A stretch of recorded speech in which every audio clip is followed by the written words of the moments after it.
Hello hello people, how are you? Can you people see me? जल्दी से मुझे बताओ, क्या आप मुझे देख पा रहे हो क्या? Are you people able to watch me?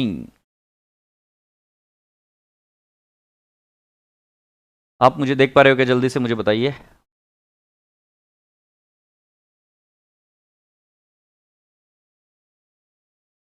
Yes, Aghor. Yes sir, alright. You have been amazing so far people. Mohit Lalwani ji, बहुत दिन बाद मोहित तेरे को यहाँ से देख रहा हूँ। हाँ? तो पहले वहां पर देखने की आदत लग गई थी ना, बॉलीवुड सॉन्ग्स। Alright alright. कैसे हो आप सब लोग? क्या हालचाल आपके? Right, I am doing fantastic भाई। अभी तुम्हारा एडवांस अकाउंट शुरू होने के पहले ब्रेक लेके आया भाई, 2 दिन, क्योंकि ब्रेक हुआ ही नहीं था। टेकन द ब्रेक, तो नाउ आई एम फैंटास्टिक। बस चिंता मुझे हो रही है तुम्हारी, क्योंकि तुम हो खाना खा के आए हुए, और खाना खा के आने के बाद में तुम कैसे रहते हो मुझे पता है। Right, so generally you know after lunch faculty has to be very very active, नहीं तो कौन सा खरबूजा किधर लुढ़क जाए कुछ पता नहीं चलता है। ये प्रॉब्लम है। Right, so please boys and girls, ऐसा फील करना कि मैं आपको हर एक एंगल से देख रहा हूं, और उसी तरीके से आप अटेंटिव और वेरी एक्टिव रहना अपनी अपनी क्लास में। राइट, एक 5 मिनट और 5 नहीं 2-3 मिनट और रुकेंगे, and then we will start with our whole stuff. तो नींद आ रही है? एक झापट लगाऊंगा ना, लाइक है कोई नींद नहीं है, बस एकदम इरेक्ट बैठना। राइट, रीढ़ की हड्डी एकदम सीधी और एकदम तगड़े तरीके से हमको ये पढ़ने का पूरा सब्जेक्ट और पूरा syllabus, and thereafter will be going ahead. Right, तो आशा करता हूं कि जो मैं तो कहा ही, मैंने तो खा रहा हूं। 2 बजे क्लासेस थी इसलिए। चुप झूठे, 2 बजे कहां क्लासेस थी यार? 1:45 क्लासेस थी ना। स्टार्ट कर दूं? राइट, राम राम भाई, राम राम। भाई साहब, मैं एकदम सीधा सिंपल सा इंसान हूं, बाकी तुम जो सोचो तुम्हारे लिए उचित है। मैं एकदम सीधा साधा इंसान हूं। बाकी आप कौन सी जगह से, मुझे ये बताओ, मुझे पता होना चाहिए मेरे क्लास में मेरे रसगुल्ले कहां कहां से आते हैं, तो मुझे बताओ। 2 बजे क्लास थी मेरी आज?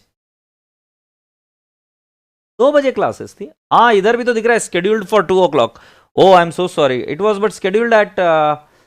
अच्छा, इसको पता नहीं था, शायद आइडिया नहीं थी। बाबू को बोलू क्या फोन करके? ए बाबू, ऐसा क्यों करता है तू?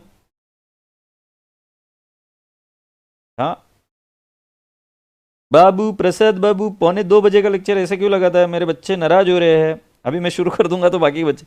तुम कौन सी जगह से? छत्तीसगढ़ से आया, दिल्ली वाला आया, Buldhana district, love you. Varanasi, Mumbai, Pimpri Chinchwad, अरे मेरे रसगुल्ले मुंबई। कल मुंबई था मैं मेरे दोस्त के पास।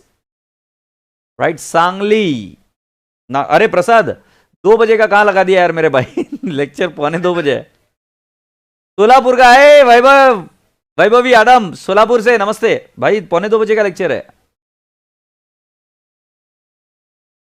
अरे जाने मन कुछ भी बोलता है कि तू जाके देख, 1:45 का है। अभी देव होता है क्या? देख, नहीं तो 1:45 के पहले तो शुरू कर ही नहीं सकता ना मैं। अरे फिर वो बच्चे का मिस हो जाएगा, फिर क्या करेगा मैं? मिर्जापुर से? अच्छा, सोलापुर से। अंकिता, ओके ओके ओके, चल बाय बेटा। तो लवली पीपल, वाह, नागौर, लोनावाला, अरे बाप रे बाप। बबलू कैसा है लोनावाला में बेटा? अभी बहुत अच्छा मौसम था कल तो, जबरदस्त। गंगाखेड़, मुजफ्फरनगर, चेन्नई तमिलनाडु, चेन्नई वड़क्कम, बहुत बहुत स्वागत है आपका। Do you understand Hindi? I don't no. Love from Ahmednagar, love from Pune भाई। मैसूर, ये क्या टाइम टेबल 2 का ही है सर? नहीं रे, 2 का कहां से? दुबई से। झूठे झूठे झूठे झूठ बोलता है ना वो, कभी दुबई नहीं जाता है फिर वापस। नासिक, उत्तराखंड, उत्तराखंड आना चाह रहा हूं भाई। आदित्य अग्रवाल, एक बार बात जरूर करियो। उत्तराखंड, सॉरी उत्तराखंड से अभी सोच रहा हूं कि क्लासेस लूं, वहां पर बस इंटरनेट कनेक्शन का जुगाड़ बाकी है, चल रहा है। जैसे होता है फिर this time I am gonna take Kerala again. How is rainfall there in Kerala बेटा? रानी भाई चांद से, वेरी गुड बेटा जी। Very good. आप कहां से हो? मैं अभी पुणे से हूं, and otherwise my home town happens to be from Solapur and Russia. Right, Nepal, Madhya Pradesh, Orissa, बेशरम हो बेशरम, एक नंबर के। राइट, मार्स से, वेरी गुड बेटा जी। तो क्या बोलते हो मेरे रसगुल्ले, शुरू करें क्या अपन अपने कार्यक्रम को? शुरुआत करते हैं, and let's rock today with wonderful subject called as advanced accounts.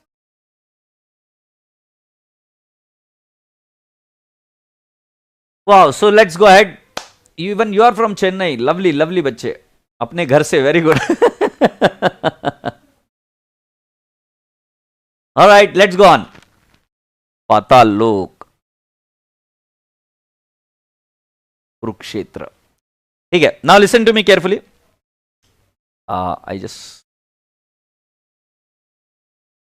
So here we start with our syllabus, advanced accounts. So first of all, let me tell you that you have taken a very, very wonderful decision of starting both the groups, taking up both the groups, क्योंकि ये दोनों groups देना बहुत बड़ी एक विजेता होती है, एक बहुत बड़ा क्या वजह विजय होता है अपने मन पर और अपने दिमाग पर. क्योंकि बेटा जी मुझे ये पता है कि आप सभी लोगों को डर लग रहा है और डर के बावजूद आप डिसाइड करते हो कि नहीं मुझे दोनों ग्रुप्स देने, और ये बात बिल्कुल काबिले तारीफ है, बहुत अच्छी चीज है. इसके लिए अपने आप को पीठ पर एक बार थपथपा दीजिए. इस लेक्चर की शुरुआत या एडवांस अकाउंट्स की शुरुआत में आपसे कहूंगा कि do it with a lot of smile and lot of happiness on your face.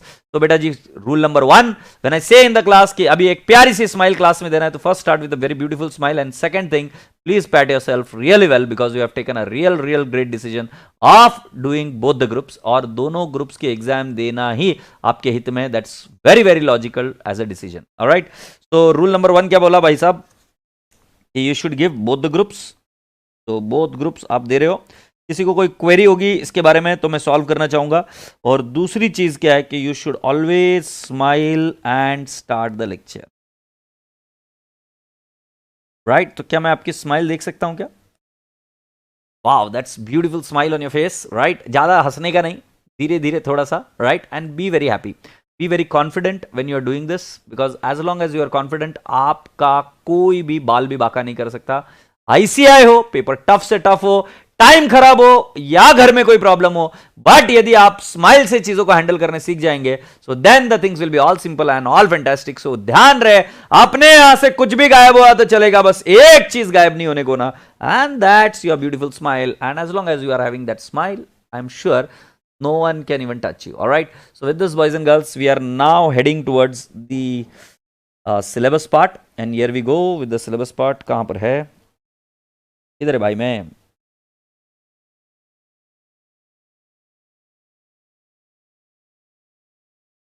अगर आपको ग्रुप 1 या ग्रुप 2 के बारे में कोई भी क्वेरी होगी तो you can ask me and post that, will go ahead. Alright, here we गो.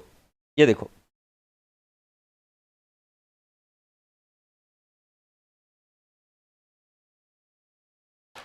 राजा बेटा जी ध्यान रहे. Congratulations friends for taking these decisions. Welcome to CA Intermediate Group 2. And with this, I am also gonna ask you one thing that you need to be very confident. Right? Sir screen पर change the battery आया था sir, अभी वापस change the battery आया था. Okay, thank you so much for this.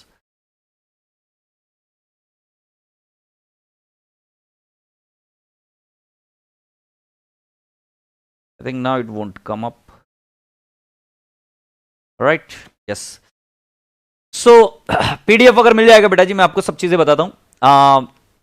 अब जरा एक बार सुनिए मेरी बात ध्यान से कि बेटा जी जब आप दोनों ग्रुप कर रहे हो तो कुछ चीजों का ध्यान रहे कि आपको ग्रुप 1 के बारे में चिंता नहीं करनी है, और आपको ग्रुप 1 की चिंता आएगी. मतलब you will feel scared about group 1, कि आपको ऐसा याद लगेगा कि मुझे ग्रुप 1 का कुछ भी याद नहीं आ रहा है. प्लीज अंडरस्टैंड, जब आप ग्रुप 2 कर रहे हो तब आपको ग्रुप 1 के बारे में चिंता नहीं करनी चाहिए, क्योंकि याद करिए जब आप ग्रुप 1 कर रहे थे तब आपने ग्रुप 2 की चिंता की थी क्या? नहीं.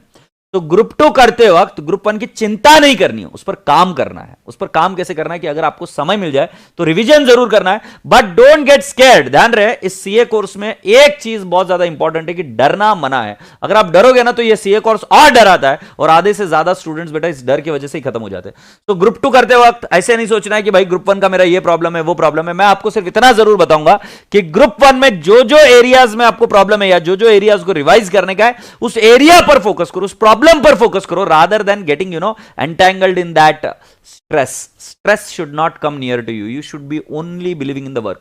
अच्छा, और एक बात बता दूं कि आपको बहुत ज्यादा ऐसा लगेगा कि पेंडिंग है मेरा काम, बहुत ज्यादा पेंडिंग है, और ये लगता रहेगा, मतलब आप काम करोगे और फिर लगेगा कि यार इसका ये सब्जेक्ट का ये पेंडिंग है, आप फिर काम करोगे फिर आपको लगेगा कि इस सब्जेक्ट का ये पेंडिंग है। बट मेरा भरोसा मानो, ह्यूमन मैनकाइंड के बारे में या किसी भी एनिमल के बारे में ये चीज है कि वो अडेप्ट बहुत जल्दी हो जाता है, और आप भी अडेप्ट हो जाएंगे। क्योंकि रूल क्या है ना कि जैसे जैसे स्ट्रेस आते रहेगा, जैसे जैसे स्ट्रेस मतलब काम ये करना है वो करना है, ये सब्जेक्ट का पेंडिंग है वो सब्जेक्ट का पेंडिंग है, जब बहुत सारी चीजें बार बार बार बार आती रहेगी, धीरे धीरे आप उस चीज के लिए अडेप्ट हो जाएंगे और आप उस पर काम करने लग जाएंगे।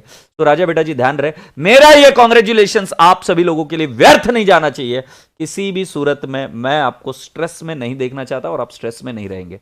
तो इस बात के बारे में बिल्कुल ध्यान रहे, और ये बात गांठ बांध लेना कि कुछ भी हो जाए, सर ने कहा था कि स्ट्रेस नहीं लेना है, और ध्यान रहे प्रेशर आएगा, ध्यान रहे आपको डर लगेगा, बट उस डर के बावजूद आपको जो करना है आपको वही करना है। आपके दिमाग को आज ही पूछ लो कि मुझे क्या करना है, मुझे दोनों ग्रुप्स करने, ठीक है, पॉइंट नंबर 1 क्लियर, मुझे ये सब्जेक्ट में प्रॉब्लम है, मुझे ये सब्जेक्ट में की चीजें पेंडिंग है, उन सभी चीजों को मुझे कवर अप करना है, और ये चीज आपको दिमाग में रखकर आपको कंप्लीट करते रहना है। धीरे धीरे डर लगे लगने देना, बट उसको हावी मत होने देना अपने आप पर। अभी क्या बोल रहा है sir, sorry to interrupt you, group 1 account is not complete but other 3 subjects are complete, so I wanted to ask group 1 account and group 2 account is related or completely different?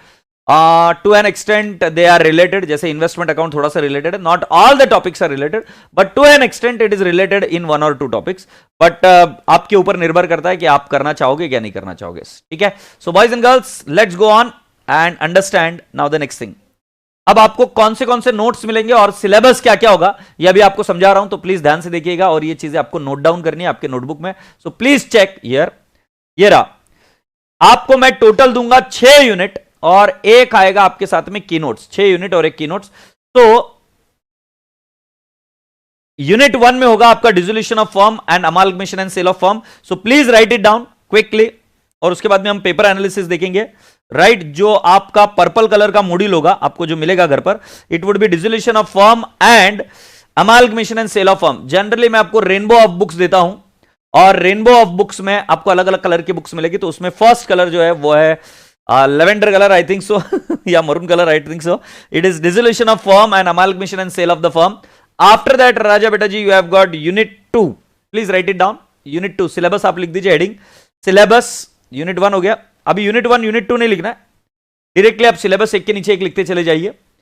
Second level पर होगा आपका ESOP, buyback and internal reconstruction. तो यहां पर 2 topic है, यहां पर 3 topic है, ESOP, buyback and internal reconstruction, these are the 3 topics. ESOP, buyback and internal reconstruction. After that, you have got financial statement of banking companies। एक ही लिया हुआ है टॉपिक इसके अंदर, बिकॉज थोड़ा सा लेंदी टॉपिक है। Financial statement of banking companies,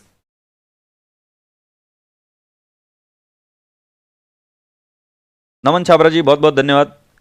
then my dear friend, in unit number 4 you have got amalgamation and holding company।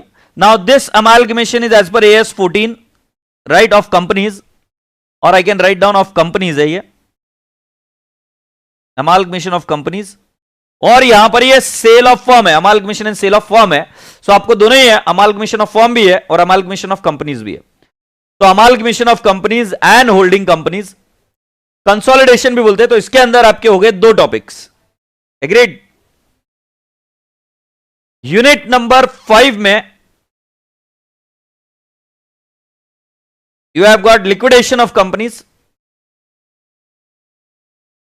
you have got liquidation of companies, ये amalgamation of companies था, liquidation of companies and NBFC, non banking financial company, NBFC, non banking financial company।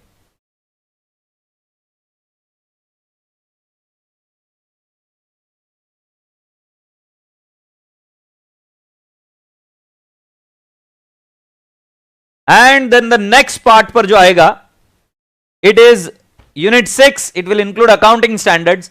ये काफी लंबा है, थोड़ा सा accounting standard इस group में लंबा है बेटा जी। तो अकाउंटिंग स्टैंडर्ड्स आपको सिर्फ ये लिखना है, AS 4, 5, 7, 9, 14, 17, 18, 19, 20, 22, 24, 26, 29। ये थोड़ा सा लूप साइडेड हो गया है, राइट थोड़ा सा लोपसाइडेड हो गया कि एएस की जो लिस्ट है वो काफी लंबी हो गई इधर, राइट।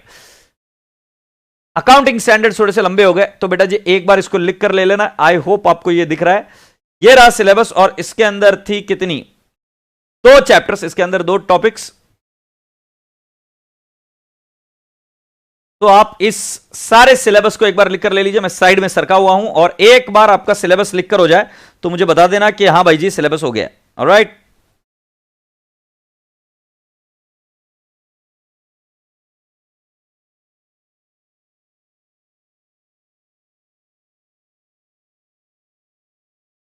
Alright, done. अब इतने सारे एएस का क्या बताऊं बेटा जी, थोड़ा सा सिलेबस ड्राफ्ट करने में मुझे लगता है गड़बड़ी हो गई इंस्टीट्यूट से। तो एएस कितने, 1 2 3 4 5 6 7 8 9 10 11 12 13, so there are 13 AS which are there. Out of that AS 14 you can say that it is also covered in amalgamation of companies. तो कम से कम 12 AS तो है। अब जरा बात ध्यान से सुनिए, AS पर इस ग्रुप 2 में भी अभी तक का वेटेज 25 to 30 मार्क्स ही रहा है, जो नॉर्मल वेटेज रहा है वही, राइट, 25 to 30 या आई कैन से 20 से लेकर 30 मार्क का, एट एन एवरेज 25 मार्क का। तो इसका मतलब यह है कि आपके कितने टॉपिक है, 2 5 6 7 8 9 10 टॉपिक के लिए आपको है 75 मार्क्स। सो पहला रूल आप ध्यान रख लीजिए कि आपको किसी भी परिस्थितियों में टॉपिक्स के ऊपर ध्यान ज्यादा देना है, क्योंकि राजा बेटा जी ये टॉपिक्स आपको 110% 75 मार्क्स तो देंगे देंगे। एग्रीड। ये जो है ये कंपलसरी टाइप के मार्क्स है बेटा जी, ये 20 से 30 मार्क जो मैंने आपको बताया, राइट, उसमें से 20 मार्क इज जनरली कंपलसरी। सो ये कंपलसरी काइंड ऑफ क्वेश्चन है। बट राजा बेटा जी यहां पर आपको थोड़ा सा ऑप्शन भी मिलता है, तो 75 मार्क्स का सिलेबस आपका कम एफर्ट में हो जाएगा। 10 चैप्टर्स करने के बाद में आपको 75 मार्क्स का पूरा वर्किंग कंप्लीट हो जाता है। एट एन एवरेज 25 मार्क के एएस आते हैं, राइट। सो आशा करता हूं कि आप तक ये बात पहुंची। अब हम आगे बढ़ते हैं एंड लेट्स सी कि राजा बेटा जी और एक कौन सी बुक मिलने वाली, एक बहुत प्यारी सी बुक जिसके ऊपर मुझे बहुत नाज है, बहुत प्यार से मैंने इस बुक को बनाया, और उसका नाम है की नोट्स। आपको ये की नोट्स एक छोटी पॉकेट बुक भी मिलेगी, जिसके अंदर आपको पूरे टॉपिक को रिवाइज करने का मौका मिलेगा। तो कुल मिलाकर आपको मेरी तरफ से बुक्स मिलेगी 7 books is what you are going to get. Of course मेरी बुक्स इतनी जाड़ी नहीं होती, ऐसी जैसे ये देख रहे हो इस तरीके से सेंट्रल पिनिंग की बुक होती है, तो अराउंड 100 पेजेस की एक बुक होती है, राइट। एएस की बुक थोड़ी सी बड़ी होगी इस केस में, बट अदरवाइज 100 पेजेस की आपकी एक बुक होगी, right. So I hope you people have understood कि आपको कौन से नोट्स मिलेंगे। सो ये 7 नोट्स मिलेंगे आपको। और एक चीज यहां पर रिपीट करना चाहूंगा, जिन जिन स्टूडेंट्स ने हमारे कोर्स को बुक किया है, कौन सा वाला, कि जो लेटेस्ट बैच है along with the live batch जो हर रोज जीडी पर अपलोड होगी गूगल ड्राइव पर, उन सभी बच्चों को भी यही बुक्स मिलने वाली है। और जिन बच्चों ने हमारी प्री रिकॉर्डेड बैच ले ली है, उन रिकॉर्डेड बैच के स्टूडेंट्स को बेटा जी बुक जो मिलने वाली है वो पुरानी जो 2020 के शुरुआत में जो बैच खत्म हुई थी, उस बैच के उनको नोट्स मिलने वाले। तो आशा करता हूं कि आप सभी लोगों को यह पॉइंट भी बिल्कुल परफेक्टली क्लियर है कि आपको नोट्स कौन से मिलने वाले हैं। सो बेटा जी जो गूगल ड्राइव लेक्चर्स ले रहे हैं उन सभी को यही बुक्स मिलेगी जो अभी आप स्क्रीन पर देख रहे हो। जिन्होंने प्री रिकॉर्डेड बैच ली है, राइट, उनको 2020 का जो लास्ट रिकॉर्डिंग था, मतलब इसके पहले जब एडवांस्ड अकाउंट्स हुई थी, मतलब वो हमारे पास लेटेस्ट बैच वही वाली है, उस बैच के आपको वीडियोस मिलेंगे। साथ ही साथ उसके थ्रू आपको जो भी अमेंडमेंट्स के जितने भी क्वेश्चन है, आरटीपी मॉक पेपर के जितने भी क्वेश्चन है, वो सारे कवर हो जाएंगे। आपको और एक चीज समझा दूं बेटा जी, ये बहुत ज्यादा चर्चा का विषय रह चुका है, तो इस चीज को हम बहुत अच्छे से समझ लेते हैं। मैं आपसे पूछना चाहता हूं आईसीएआई, राइट, ये कैसे बनी? मैं आप सभी लोगों से पूछना चाहता हूं आईसीएआई ये कैसे बनी। मैं वापस आप सभी बच्चों से पूछना चाहता हूं, how do you think so ICAI was formed? यदि आप मुझे बता पाओ तो बहुत मजा आ जाएगा। Why and how do you think so ICAI was formed? Late me no. So ICI was formed through an act of what? Parliament. Wow. So it was formed through an act of Parliament. Act of Parliament. तो बेटा जी आप ये बात तो मानते हो was formed through the act of Parliament. तो बेटा आप एक बात तो मानते हो कि ये जो ICI है इसका औहदा, इसकी औकात भारत में बहुत बड़ी है, राइट। ऐसी जरूरत पड़ी कि पार्लियामेंट ने इस एक्ट को पारित कर आईसीआई जैसी बॉडी को स्वीकृति दी। तो बेटा जी मैं आशा करता हूं कि आपको यह बात समझ में आ रही। अब बेटा जी आईसीआई जो चलता है वो काफी सारे रूल्स एंड रेगुलेशन से चलता है और मैं आपको इसी रेगुलेशन से समझाने की कोशिश करता हूं और पिछले 10 एग्जाम्स के बारे में मैं आपको बता सकता हूं। और अगर कोई आप में से बच्चा इस रिसर्च में शामिल होना चाहे तो मैं उसके लिए भी रेडी हूं, उनको हेल्प करने के लिए रेडी हूं। और मैं आपको यह बताने की कोशिश कर रहा हूं कि पिछले 10 एग्जाम पेपर्स आप निकाल कर देखिए, राइट। और रूल्स एंड रेगुलेशंस के हिसाब से भी अगर हम देखेंगे तो आईसीआई का जो सिलेबस है उस सिलेबस के बेसिस पर ही क्वेश्चन आते हैं। आईसीआई का जो सिलेबस है उस सिलेबस के बेसिस पर ही क्वेश्चंस आते हैं। और दूसरी चीज ये है कि बहुत पुरानी बात है, जब हम पढ़ा करते थे तब हम बैरक से पढ़ा करते थे, कंपनी लॉ बोलो, कंपनी लॉ फिर भी बैरक से नहीं भी पढ़ते थे, बट मैं आपको दावे के साथ बताता हूं इनकम टैक्स की रेफरेंस बुक्स पढ़ते थे, लॉ के लिए रेफरेंस बुक पढ़ते थे, अकाउंट्स के लिए रेफरेंस बुक पढ़ते थे। ये वो जमाना था जब आईसीआई के मॉड्यूल्स इतने अपडेटेड नहीं है। बट अभी बोर्ड ऑफ स्टडीज ने आईसीआई की मॉड्यूल पर बहुत ज्यादा काम किया है, बहुत जल्दी जल्दी अपडेट्स आते हैं, अमेंडमेंट सारे इनकलकेट होते हैं, राइट। सो राजा बेटा जी मैं आपसे यह कहने की कोशिश कर रहा हूं पिछले 10 अटेम्प्ट की अगर मैं आपसे बात करूं तो पिछले 10 अटेम्प्ट में 10 एग्जाम्स में क्या हुआ था कि जितने भी क्वेश्चंस थे this questions were asked from where, from module, from RTP, from mock paper, right, और from I can say module, RTP, mock paper, और I can say past exam question paper, या कोई अमेंडमेंट है तो amendment, या दूसरी कोई professional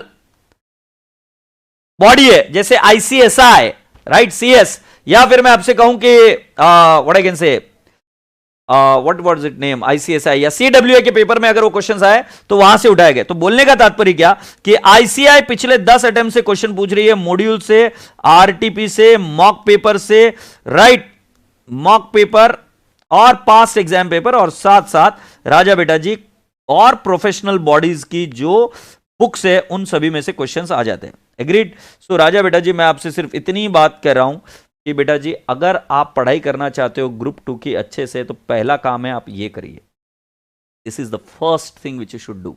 ये एक बार चीज हो जाए फिर उसके बाद में आप निर्णय लीजिए कि नहीं सर अब मुझे और कुछ एक्स्ट्रा क्वेश्चंस करना है, फिर एक्स्ट्रा क्वेश्चंस कर लीजिए। बेटा जी मैं पहला यह मानता हूं कि आपका पास होना ज्यादा जरूरी है। आपको इस तरीके से बोलकर बहुत बार गुमराह भी किया जाता है और आप कंफ्यूज भी होते हो। क्या गुमराह किया जाता है? तो आपको यह बोला जाता है कि आपको ये क्वेश्चंस और एक्स्ट्रा करना पड़ेगा, ये करना पड़ेगा। बेटा जी बट आप टाइम को देखिए, आप पहले ही डरते हो और उसके बाद में और डरोगे। तो मैं ये नहीं बोल रहा हूं कि आप पढ़ाई कम करो, मैं तो उन बच्चों को सल्यूट करता हूं, साष्टांग डालता हूं कि जो बच्चे ये बोलते हैं कि सर हमें और पढ़ना है, बहुत बढ़िया चीज है, अच्छी चीज है, बट हर एक चीज का एक प्रोसेस होता है और उस प्रोसेस के मुताबिक यह है कि पहले आप ये सारी चीजें करोगे और उसके बाद में समय मिलता है तब आप विचार करोगे, तब आप सोचोगे कि मुझे और कौन सी बुक रेफर करनी है। कई सारे मेरिट रैंकर्स को देखने के बाद और उनसे बातचीत करने के बाद में, और आपसे भी कहूंगा कि आप मेरिट रैंकर्स के बारे में वीडियोस देखना और उसके बाद में आपको पता चलेगा कि वो मॉड्यूल से सारी चीजें पढ़ते थे। मेरे नोट्स में मैं आपको बता रहा हूं कि आपको और कोई चीज रेफर नहीं करनी पड़ेगी। इसका मतलब यह नहीं कि मैं कोई महान आदमी हूं और मैं ऐसा कभी क्लेम नहीं करूंगा कि मेरे बुक से क्वेश्चन आए। भाई मेरे बुक से क्वेश्चन नहीं आते, क्वेश्चन आते मॉड्यूल से, आरटीपी से, मॉक पेपर से, पास्ट एग्जाम पेपर से, बाकी की जो प्रोफेशनल बॉडीज है वहां से क्वेश्चंस आते हैं। तो मैं आप सभी बच्चों से इतनी दरख्वास्त करूंगा कि ये सब चीजें अच्छे से करना and it will be helpful to you.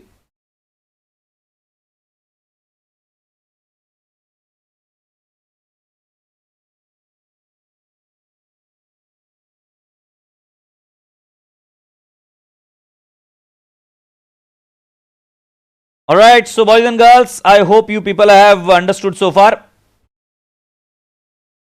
अच्छा सर, जिन्होंने एडवांस अकाउंट्स लिया है उनको क्या प्लानर मिलेगा? बेटा जी सब कुछ मिलेगा, don't worry, I let me explain you everything और आगे बढ़ते। अगर आपका मान लो ग्रुप 1 का थोड़ा सा सिलेबस बाकी है, थोड़ा सा, तो उस केस में आप ग्रुप 1 के साथ साथ ग्रुप 2 की पढ़ाई कर सकते हो, there is no issues. Books कब डिस्पैच होगी? बुक डिस्पैच होना शुरू हो चुकी है और आपको बुक्स डिस्पैच मतलब बुक्स जल्दी मिल जाएंगे, आपको मैसेजेस भी मिलना शुरू हो जाएंगे, राइट। सो बुक्स आपको तब तक हम पीडीएफ देंगे जो आपके पास अभी मैं आपको बताऊंगा कि किस तरीके से चीजें होगी। अब हम बढ़ते हैं आगे और देखते हैं नेक्स्ट चीज के बारे में। बेटा जी आपको मेरे क्लासेस के साथ क्या क्या मिलेगा? So you will be getting test series. दो students who are there with the group 1 with along with me, तो उन सभी बच्चों को पता है कि आपको टेस्ट सीरीज मिलती है। टेस्ट सीरीज आपको किस तरीके से देना है इसका एक सेपरेट वीडियो, जिस दिन टेस्ट सीरीज होगी उस दिन मैं आपको ये चीजें बता दूंगा कि किस तरीके से देना है। और ये सारे पेपर आपके चार्टर्ड अकाउंटेंट जो लोग हैं वो चेक कर कर आपको पेपर देते हैं। और टेस्ट सीरीज लिखने का सबसे बड़ा फायदा यह है बेटा जी कि आपको पता चलते रहता है कि आप कहां पर खड़े हो और किस तरीके से आप परफॉर्म कर रहे हो। सो मैं आप सभी बच्चों से हाथ जोड़कर विनती करूंगा कि please please please test series देना। और टेस्ट सीरीज का रूल क्लियर कर दूं कि जिस दिन टॉपिक बाय टॉपिक, हर एक टॉपिक बाय टॉपिक की एक टेस्ट होती है जो उसी टॉपिक के पीछे प्रिंटेड होती है। मैं आपको अभी एक सैंपल नोट्स में बताऊंगा। और दूसरी चीज आपको बता दूं कि टेस्ट सीरीज और बाकी कैसे होती है कि 2-3 टॉपिक जब हो जाते हैं हमारी कंप्लीट, उसके इमीडिएटली बाद टेस्ट सीरीज हो जाती है। सो ध्यान रहे, यहां पर पढ़ाई आपको रेगुलरली कंटिन्यूअस करनी है। सिलेबस जैसे ही वो 3-4 टॉपिक खत्म हुए उसके बाद में इमीडिएटली टेस्ट सीरीज शेड्यूल हो जाती है। एग्रीड? तो आपको ये नहीं सोचना है कि भाई जी टेस्ट सीरीज के लिए सर और 3-4-5-10 दिन देंगे, नहीं। ये कोर्स में अब आपको पूरा अपडेटेड रहना है, अच्छे से रहना है कि भाई जी मेरी पूरी पढ़ाई रेगुलरली चल रही है, उसके हिसाब से टेस्ट सीरीज होगी। ठीक है? तो इस तरीके से आपको एक ऐप के थ्रू टेस्ट सीरीज देने की है। एग्रीड? और उसमें पेपर चेक करके आपको मिल जाएगा। ये एंड्रॉइड प्लेयर पर ऐप है, वहां से आप पेपर अपलोड कर सकते हो। Alright, let's go on. Now here are we planner. तो प्लानर क्या होता है बेटा जी? मुझे ऐसा लगता है कि बच्चे की यदि पढ़ाई कंप्लीट हो जाए और अगर उसको अच्छे से रिवाइज कर ले तो बेटा जी फिर एक ही दिक्कत बचती है, वो है पेपर 100% लिख के आना। तो 3 चीजों की वजह से बच्चा फेल होता है। राइट? एक, कॉन्सेप्चुअल क्लैरिटी नहीं है। दूसरा कि उसका सिलेबस पूरा पढ़कर और रिवाइज नहीं हो रहा है।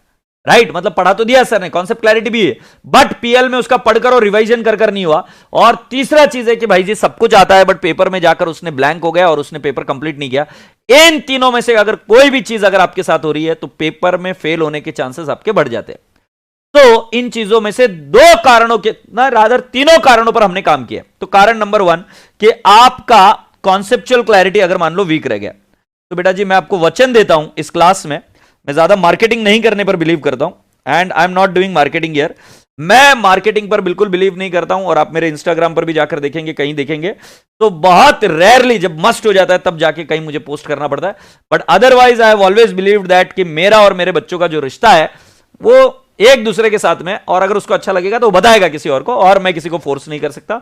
तो मैं आपको तहे दिल से चाहता हूं, मेरे स्टूडेंट्स को तहे दिल से चाहता हूं, मतलब क्या बताऊं कि भाई जी मैं आपके वजह से बढ़ता हूं, मुझे इतना पता है। और मैं आज जो कुछ भी हूं, मेरे घर में जो भी खाना बनता है, जो भी मैं ऐशो आराम है, वो सारे के सारा मेरा देन है मेरे स्टूडेंट्स की वजह से। राइट? ऐसा नहीं होता कि आदमी अच्छा नहीं होता, आदमी सारे अच्छा करने की कोशिश करते हैं, बट उसको दाद देने का जो काम किया आपने उसके लिए फिर से आपको और एक बार सर आंखों पर। और मैं ये कोशिश करता हूं कि मेरे बच्चों के साथ मैं हमेशा हित की बात करूं और उनको हेल्प करने की कोशिश करूं, और चीटिंग करने का कोई सवाल नहीं। तो आपके कॉन्सेप्ट क्लियर होंगे, ये मैं आपको वचन दे रहा हूं। राइट? और मेरा वचन ही है शासन। मैं आपको ये बताने की कोशिश कर रहा हूं कॉन्सेप्ट क्लियर होंगे मतलब होंगे, आपके मन में डाउट नहीं रहने दूंगा। और आप अगर कॉन्सेप्चुअल क्लैरिटी सोचते हो तो then you are at the right place, so don't worry about that. Point number 2, so concept clarity मैं देख लूंगा। पीएल में आपका रिवीजन कैसे होना, तो इसके लिए बेटा जी हम आपको प्लानर के थ्रू बता देंगे कि कितने घंटे में आपको हर एक टॉपिक करना है, उसके कितने रिवीजन करना है, और उस रिवीजन के बाद में अगर टेस्ट सीरीज देना है तो किस तरीके से टेस्ट सीरीज देना। तो राजा बेटा जी टेस्ट सीरीज जो आपकी है, ये इधर जो टेस्ट सीरीज है प्लानर के दौरान ही, वो टेस्ट सीरीज भी किस तरीके से देना है ये गाइड करेंगे। ध्यान रहे ये टेस्ट सीरीज हम कंडक्ट नहीं कराएंगे, हम कंडक्ट कराएंगे जो टेस्ट सीरीज जो क्लास के अंदर होती है वो वाली। पीएल की जो टेस्ट सीरीज है ये हम आपको हमेशा रेकमेंड करते हैं कि आप आउटसाइडर की किसी की टेस्ट सीरीज लीजिए और आउटसाइडर की टेस्ट सीरीज लीजिए, क्योंकि हमारी टेस्ट सीरीज तो ऐसा हो सकता है कि आपको इजी लगे, बट आउटसाइडर से भी एक बार चेक हो गया तो फिर बढ़िया हो जाती है। तो आउटसाइडर से वो टेस्ट सीरीज लीजिएगा। कॉन्सेप्चुअल क्लैरिटी, पीएल में रिवीजन कैसे करना है, कितने रीडिंग करना है, कितने टाइम में करना है, ये सारी चीजें हम आपको बता देंगे। तीसरे लेवल पर बेटा जी आपकी टेस्ट सीरीज की वजह से जो क्लास के दौरान होती है, इसके वजह से आपका पेपर कंप्लीट हो जाता है। तो बेटा जी वापस से एक बार रिवाइज कर लेते। 3 रीजन कौन से? कॉन्सेप्चुअल क्लैरिटी नहीं, मैं वचन दे रहा हूं कि आपको कॉन्सेप्चुअल क्लैरिटी रहेगी। सेकंड चीज, और इसके साथ साथ मैं आपकी राइटिंग प्रैक्टिस भी कराऊंगा इधर, ओके, विद टाइमर, ये सारी चीजों पर मैं ध्यान दे दूंगा। नेक्स्ट, पीएल में कितना रिवीजन टाइम देना है, कितने समय में रिवीजन करना है, कौन से टॉपिक को कितने मिनट, ये देख लीजिए अगर आप यहां पर देख पा रहे हो तो कौन से टॉपिक को कितने मिनट, 1 घंटे में ये टॉपिक कंप्लीट करना है। इस तरीके से सारा आपको एक कुंडली मिल जाएगी, पीडीएफ मिल जाएगा, जिसके अंदर आपको पता चल जाएगा कि मुझे कैसे कंप्लीट करना है। और साथ ही साथ बेटा जी जो क्लास के साथ साथ जो टेस्ट सीरीज चलती है, इससे आपका पेपर कंप्लीट करने में आपको मदद मिलती है, तो आपको इसमें कोई दिक्कत नहीं है। राइट? और लाइव बैच के स्टूडेंट्स के लिए मैं और एक काम करता हूं, वो ये है कि बेटा जी लाइव बैच में ये बच्चे बहुत ज्यादा संघर्ष कर आते करते हैं। सो लाइव बैच के स्टूडेंट्स के लिए there is always a revision session also being there, and revision session के थ्रू कवर हो जाती है चीजें। और साथ साथ इस बार तो मैंने ग्रुप 1 के पीडी स्टूडेंट्स को भी बोल रहा हूं और आपको भी बोल रहा हूं कि इस बार हमारा यूट्यूब पर लाइव रिवीजन सेशंस होंगे। सो बेटा जी उसके लिए गियर अप रहना और लाइव रिवीजन सेशन। सो अकाउंट्स ये आज से मेरी जिम्मेदारी है, बस आप बेफिक्र रहिएगा, बट साथ में डिसिप्लिन और सिंसियरिटी होनी चाहिए। ध्यान रहे, सीरियस नहीं होना है। सीरियस लोग कहां होते हैं? आईसीयू में होते हैं। रिपीट, सीरियस लोग कहां होते हैं? आईसीयू में। सिंसियर रहोगे तो पास हो जाओगे, और सीरियस होकर आईसीयू में जाना अच्छी बात नहीं है, कि कुछ फायदा नहीं है बेटा जी। तुम वहां जाओगे कर क्या लोगे बताओ? वहां पर you can do nothing because you are serious. So don't be serious, be sincere and keep smiling and keep laughing when you are there in the class. Alright, तो आशा करता हूं कि आपको ये चीज समझ में आई। Let's go on. Previous exam paper analysis एक बार देख लेते हैं। तुमको बता देता हूं कि बेटा जी पास और फेल का माजरा क्या है। तो बेटा जी देख लीजिए, एएस पर एट एन एवरेज जैसे मैंने बताया 25, 20, 25, 25, 30, 30। So at an average 25 mark के क्वेश्चंस आते हैं एएस पर। Appreciate this. फिर बायबैक ऑलमोस्ट कंपलसरी क्वेश्चन आया हर बार, बायबैक कंपलसरी। तो जहां पर आपने सिलेबस लिखा है वहां पर लिख दीजिए बायबैक पर ऑलमोस्ट कंपलसरी टाइप में क्वेश्चन आया। अमालगमेशन पे बेटा जी 2 एग्जाम में क्वेश्चंस नहीं आए पिछले, राइट। तो ये हो गया 5 स्टार। अमालगमेशन टॉपिक को हम कर देंगे बेटा जी 4.5 स्टार, क्योंकि मुझे पता है ये टॉपिक इंपॉर्टेंट है। अरे छोटा हो जाए भाई।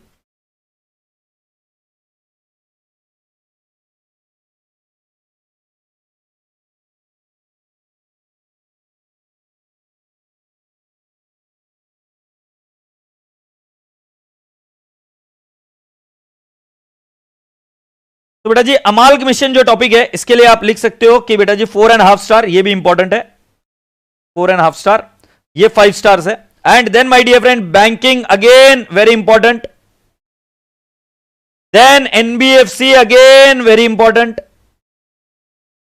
Holding company very very important, मतलब 5 स्टार वाले टॉपिक है। Okay, ESOP again almost compulsory, very very important. Liquidation important. Internal reconstruction बेटा जी when you compare along with the amalgamation it is asked, एक आध बार ऐसा आगे पीछे मिस हो जाता है। शेड्यूल 3 ठीक है।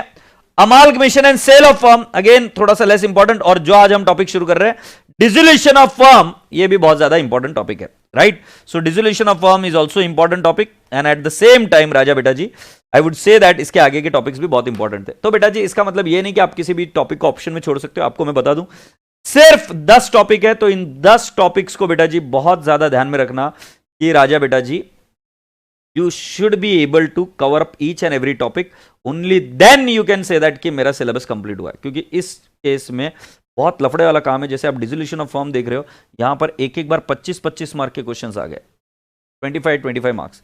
और अगर आप इधर देखेंगे होल्डिंग कंपनी के 20 मार्क्स के क्वेश्चंस आ गए हैं, राइट। सिमिलरली अमालगमेशन अगर आप देखेंगे तो 20-20 मार्क के क्वेश्चंस आ गए। तो इसके वजह से बहुत ज्यादा ध्यान रखना है कि बेटा जी आप किसी भी टॉपिक को ऑप्शन पर ना छोड़े। ऑप्शन में छोड़ने का मतलब है बेटा जी प्रॉब्लम में अटकना। So do not leave any topic in the option. अब एक छोटा सा एनालिसिस देख लीजिए। हर एक पेपर का मैंने बाइफरकेशन करके बताया आपको। बेटा जी 5 मार्क के 11 क्वेश्चन थे, मतलब 55 मार्क के 5 मार्क के क्वेश्चन आए। 10 मार्क के 3 क्वेश्चन थे राजा बेटा जी, मतलब 30 मार्क के 10 मार्क के क्वेश्चन आए। और 20 मार्क के 2 क्वेश्चन थे, मतलब 40 मार्क के क्वेश्चन ये 20 मार्क के थे। सो अगर इसके टोटल लेंगे तो right 55 and 40 is 95, 95 and 30, 95 and 30, तो it will turn out to 125 mark का पेपर आता है बेटा जी। 125 मार्क के पेपर के बारे में आपको बता दूं कि 25 मार्क ऑप्शन में है, और ये ऑप्शन आपको चैप्टर में मिलता है, तो सारे चैप्टर अच्छे से करके आना। साथ ही साथ आपको और एक बात बता दूं कि पेपर इस लेवल तक इजी रहेगा। Paper can not be tough. बच्चे की क्या गलती होती है मैं तुम्हें बताता हूं। पेपर इजी रहेगा क्यों? आप कॉमन सेंस लगा लो सर। 75 80 मार्क्स का पेपर इजी रहना ही रहना है। 55 और 25 मार्क का पेपर मतलब 80 मार्क्स का पेपर इजी रहना ही रहना है। No I am so sorry, क्या गड़बड़ की मैंने? 55 एंड 30 85 मार्क्स का पेपर इजी रहना ही रहना है। तुम पूछोगे क्यों? बेटा जी मुझे एक बात बता दो, आप बचपन के खिलाड़ी हो, राइट। ऑब्जेक्टिव क्वेश्चन जब आते थे 11th 12th में या फाउंडेशन में, जब कभी भी, तो 85 मार्क्स के क्वेश्चन कभी भी जो ऑब्जेक्टिव टाइप के, या जो 5 मार्क के क्वेश्चन है या जो 10 मार्क के क्वेश्चन है वो टफ कैसे रहेंगे? टफ रहेंगे 20 मार्क के क्वेश्चन, 15 मार्क के, एग्री करता हूं। तो बेटा जी बच्चा क्या करता है पता है क्या, कि अगर किसी एक टॉपिक में उसको डिफिकल्ट जा रहा है कोई एरिया, तो वो सोचता है कि इस टॉपिक को छोड़ देना है, और वो बोलता है कि मुझे टॉपिक, ये साइकोलॉजी का गेम है, ये आपके साथ नहीं, बहुत सारे बच्चों के साथ होता है। मैंने साइकोलॉजी पढ़ी इसलिए मैं बता रहा हूं। तो बेटा जी इसमें होता क्या है गड़बड़, कि अगर कोई एक एरिया टॉपिक के अंदर डिफिकल्ट जाए, और मैं आपको बता रहा हूं कि आपको किसी ना किसी सब्जेक्ट में कोई ना कोई टॉपिक हमेशा मुश्किल जाएगा, ऐसा हो ही नहीं सकता कि आपको हर एक चीज आ जाए। आई रिपीट, किसी ना किसी सब्जेक्ट में, किसी ना किसी टॉपिक में आपको तकलीफ होने वाली है, मतलब होने वाली है, बात तय है।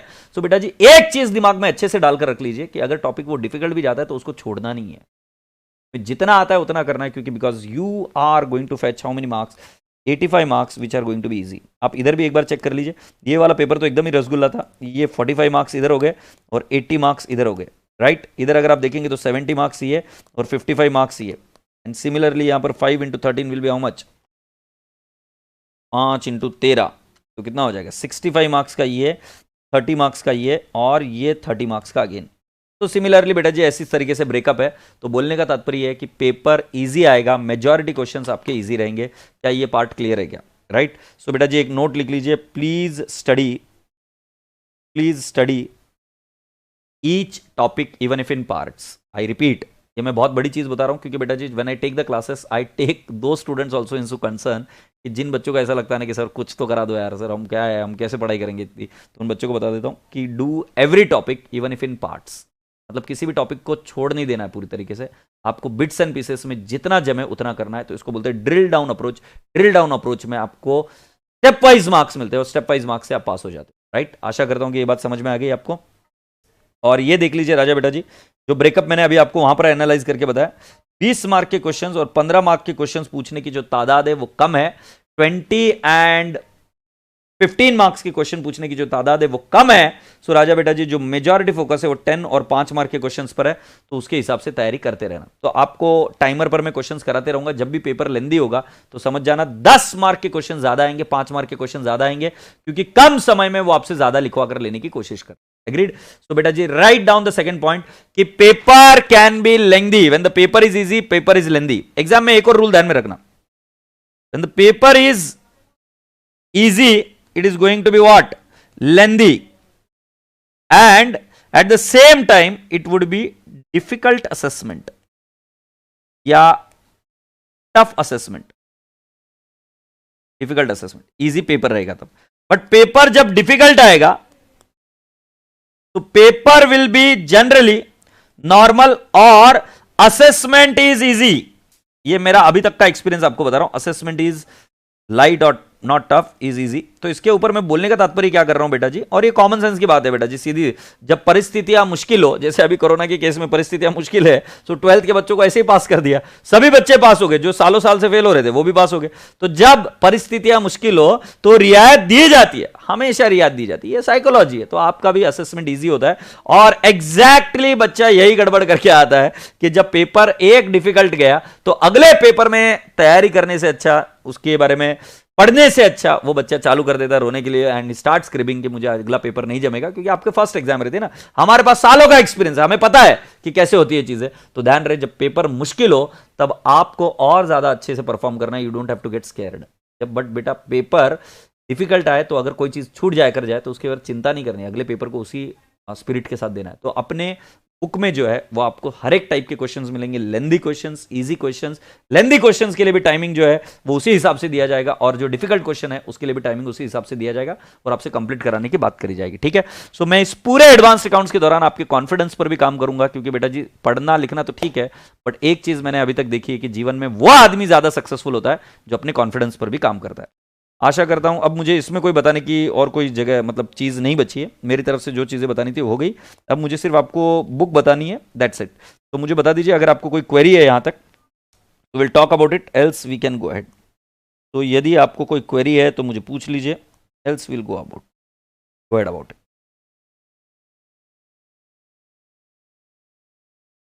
डिसोल्यूशन ऑफ फर्म, कोई क्वेरी है तो मुझे पूछ लीजिए यहाँ तक, मैं आपके लिए वेट कर रहा हूँ।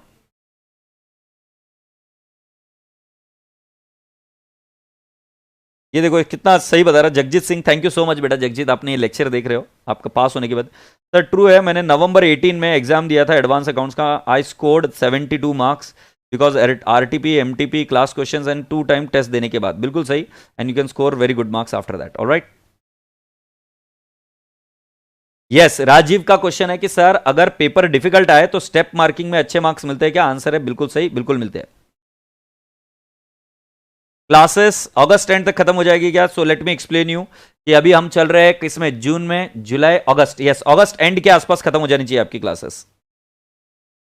अगस्त एंड तक क्लासेस खत्म हो जानी चाहिए, यस अगस्त एंड तक क्लासेस खत्म हो जाएगी, बिल्कुल सही, राइट। बट मेरे लेक्चर का टाइमिंग 2 घंटा नहीं है, मेरे लेक्चर का टाइमिंग अराउंड 2.5 घंटे रहेगा, ये आपको बात ध्यान में रखनी है, ठीक है। मयूर लड्डा जी सब अपडेट हो गया, आप देखो जरा एक बार, अब जरा डिसोल्यूशन ऑफ फॉर्म इधर देख लीजिए। ये आपको इस तरीके से question number R1 R2 R3 नाम की एक पहली इंडेक्स मिलेगी, जब भी चैप्टर होगा तो एक ऐसी एक इंडेक्स मिलती है। तो जितने भी प्रश्न हैं उन सभी प्रश्नों के यहां पर आपको एक इंडेक्स मिलती है, और इस इंडेक्स में आपको जैसे R1 हो जाए, राइट, जैसे मान लो क्लास के साथ 3 रीडिंग होनी चाहिए, रीडिंग 1 हो जाए तो इसको टिक मार्क कर दीजिए और इसके अंदर कोई स्पेशल पॉइंट है तो वो यहां पर लिख दीजिए।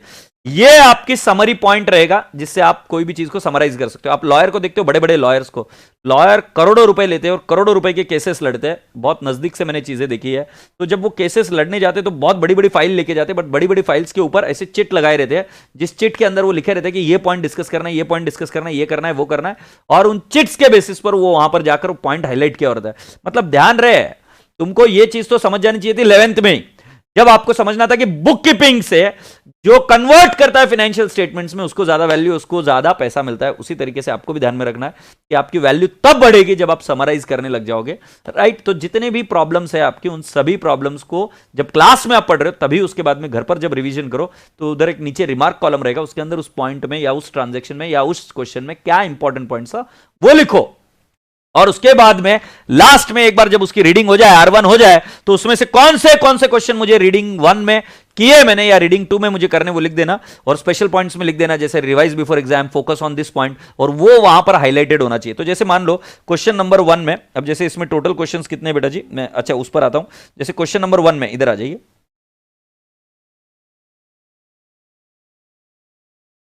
जैसे मान लो ये क्वेश्चन नंबर 1 है, तो अब इस क्वेश्चन नंबर 1 में ये वाला पॉइंट बहुत इंपॉर्टेंट लग रहा है आपको, ये वाला पॉइंट बहुत इंपॉर्टेंट, ये हाईलाइट किया हुआ है, तो आप उधर रिमार्क कॉलम में लिख देंगे कि refer the highlighted portion and revise it before exam. तो इसका मतलब अब समझ में आ गया ना कि आपको कौन सा रिवाइज करना है। टॉपिक को खोलते साथ ही आपको पता है इसमें क्या क्या चीजें देखनी है, और आपके शब्दों से लिखा हुआ है, बस वही चीज रिवाइज करिए, आपको अपने आप कॉन्फिडेंस आएगा। नेक्स्ट चीज, इस क्वेश्चन के नीचे भी you will find a remark column, इस रिमार्क कॉलम को आपको फिलअप करना है, जो जो एडजस्टमेंट आपको इसमें इंपॉर्टेंट लगती है, राइट। ये कब भरना है? Along with the class, along with class ये भरना है। और वो आगे वाला जो रिमार्क कॉलम है वो कब भरना है? एक बार ये पूरा टॉपिक हो गया उसके बाद में वो समरी शीट पूरी आपकी रेडी हो जानी चाहिए, राइट। एक बार ये टॉपिक पूरा रेडी हो गया तो उसके बाद में आप क्या करोगे, you will come down to here and you will write down here in the summary sheet, इस तरीके से लिख दोगे, एग्रीड। अब दूसरी बात, अगर आप देखेंगे तो इसके 3 पार्ट होते हैं। एक होता है क्लास वर्क, दूसरा वाला पार्ट होता है राजा बेटा जी माय करियर माय रिस्पॉन्सिबिलिटी, इसको हम बोलते हैं MCMR। ये बेटा जी मैं आपको सिर्फ ये याद दिलाना चाहता हूं हर बार इस शब्द से, माय करियर माय रिस्पॉन्सिबिलिटी से, कि बेटा जी आपके करियर की रिस्पॉन्सिबिलिटी मैं ज्यादा नहीं ले सकता, आपके करियर की रिस्पॉन्सिबिलिटी आप ज्यादा ले सकते हो, राइट। अब जैसे मैं आपको बताऊं, आपके बारे में मैं हमेशा कहता हूं कि अपने माता पिता की रिस्पेक्ट करो, वैसे ही आपके बारे में रिस्पॉन्सिबिलिटी एज ए फैकल्टी में लेता हूं, बट आप ही मुझे बताइए कि आपकी रिस्पॉन्सिबिलिटी आपके माता पिता ज्यादा लेंगे ना। तो मैं ये बताने की कोशिश कर रहा हूं कि तुम्हारे करियर की जिम्मेदारी ये है, आपकी जिम्मेदारी है, मेरी जिम्मेदारी है, बट आपके बाद में। तो आपको क्वेश्चंस प्रैक्टिस के लिए करवाता हूं, बट ध्यान रहे सारे के सारे क्वेश्चन, जैसे अभी इसके अंदर कितने 21 प्लस आई वुड से 9, सो 30 क्वेश्चन है। ये 30 क्वेश्चन पूरे के पूरे क्लास में होंगे, और जैसे मैंने आपको बताया था इंडिविजुअल टॉपिक के बाद में टेस्ट इधर ही प्रिंटेड है, तो जितने भी कॉन्सेप्ट्स है उसके ऊपर एक टेस्ट सीरीज यहां पर प्लान्ड होती है, इसको हम बोलते हैं test in time, pass in time. सही समय पर टेस्ट लिख देंगे तो पास हो जाएंगे। सो ये मैं आपको दिखा देता हूं, ये देखिए जरा, ये क्लास वर्क ऐसा होता है। तो जब मैं बोलूंगा आपको तो आपको इस तरीके से समझने की क्लास वर्क में आना है। विद्या इधर है, ये क्लास वर्क, तेरी ड्राइंग बुक लाकर दिखाना। हाँ, ये ऐसा होगा class work. Let's get started with the class work, ये फर्स्ट पार्ट होगा, और फिर जब आप नीचे जाएंगे आगे सेकंड पार्ट में होगा आपका MCMR, आजा भाई।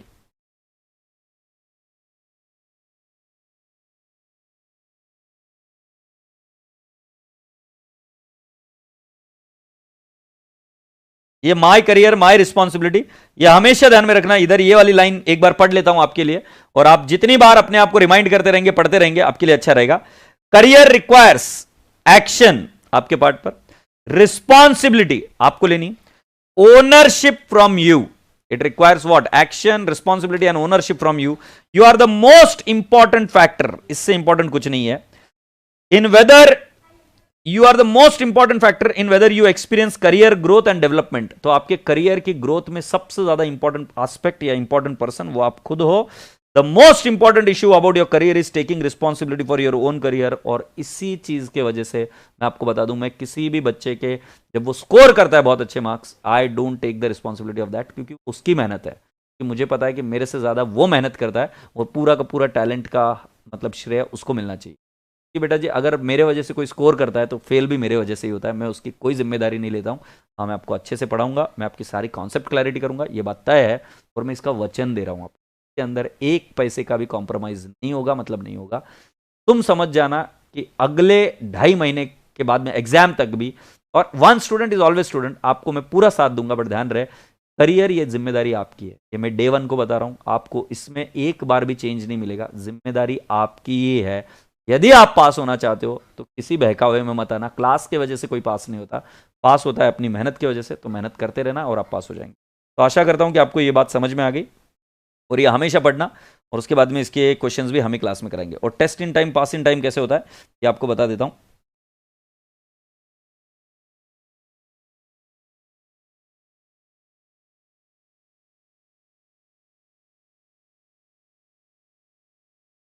आजा भाई। हाँ, ये रहा test in time pass in time, ये कुछ इस तरीके से होता है। और नजर हटी दुर्घटना घटी, test in time pass in time. Immediately इसके बाद में आपको पेपर लिखना है, और उसके सजेस्टेड आंसर्स आपको दिए जाएंगे, उसके साथ आपको कंपेयर करना। Suggested answers are uploaded on CA Vidya app. Test series भी आप सीए विद्या ऐप पर ही दोगे, जो एंड्रॉइड पर अवेलेबल है, सीए विद्या ऐप। तो मतलब कुल मिला के काफी सालों का एक्सपीरियंस है भाई साहब, तो बेफिक्र रहिए, आपको ये सारी चीजें करवा दूंगा। इसके अंदर कोई शक नहीं है कि आपको कोई तकलीफ नहीं होगी, ये बात तय है। अच्छा, ये ऐसी एक बड़ी ड्राइंग बुक मिलती है, ऐसी एक ड्राइंग बुक आप ले लीजिएगा। इस ड्राइंग बुक के थ्रू हम क्या करने वाले, इस बार मैंने ये डिसाइड किया कि क्लास में प्रत्येक टॉपिक के बाद में हम उसका एक चार्ट बनाकर यहां पर रेडी करेंगे। और ध्यान रहे, ये right side of the brain को बहुत ज्यादा स्ट्रांग कर देता है, और उससे रिवाइज करने के लिए बहुत ईजी होगा। तो जो जो बच्चे लेफ्ट साइड या right side of the brain से अफेक्टेड है, उन सभी बच्चों के लिए कुछ ना कुछ हमारे पास है इस बार। अब इसी के साथ राधे राधे। चलो बच्चों, शुरू करते हैं अभी अपने सिलेबस के साथ। और टॉपिक का हेडिंग लिखिए, डिसोल्यूशन ऑफ फर्म, लिख तो दीजिए।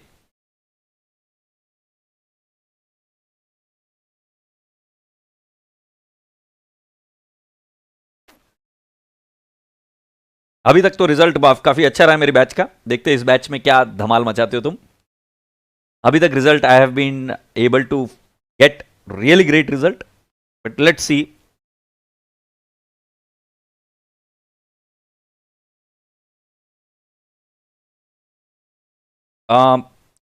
दीपांशु गर्ग, आप जाकर मेरे मेरे स्टूडेंट्स को पूछ लो। I make it a point कि मैं इन सभी को रिप्लाई करता हूं, और खाली पुट स्पैम मत करो। क्योंकि आप मेरे किसी भी बच्चे से पूछ लो, अगर उनके, तुम मेरे सब्जेक्ट के डाउट छोड़, अगर उनको बाकी की कोई क्वेरी रहती, बाकी कोई प्रॉब्लम रहती, तो मैं आई गेट इन्वॉल्व। इस चीज को तो छोड़, खाली पुट स्पैम मत करो यार। मतलब जो चीज है वो है। तो अगर मैं नहीं करता हूं तो दनके की चोट पर बोलता हूं हाँ नहीं करता हूं, और करता हूं तो करता हूं। Right, here we go. तो now what do you mean by dissolution? तो बेटा जी, बिजनेस की एक लाइफ होती है, राइट? बिजनेस की एक लाइफ होती है। तो what do you mean by to dissolve?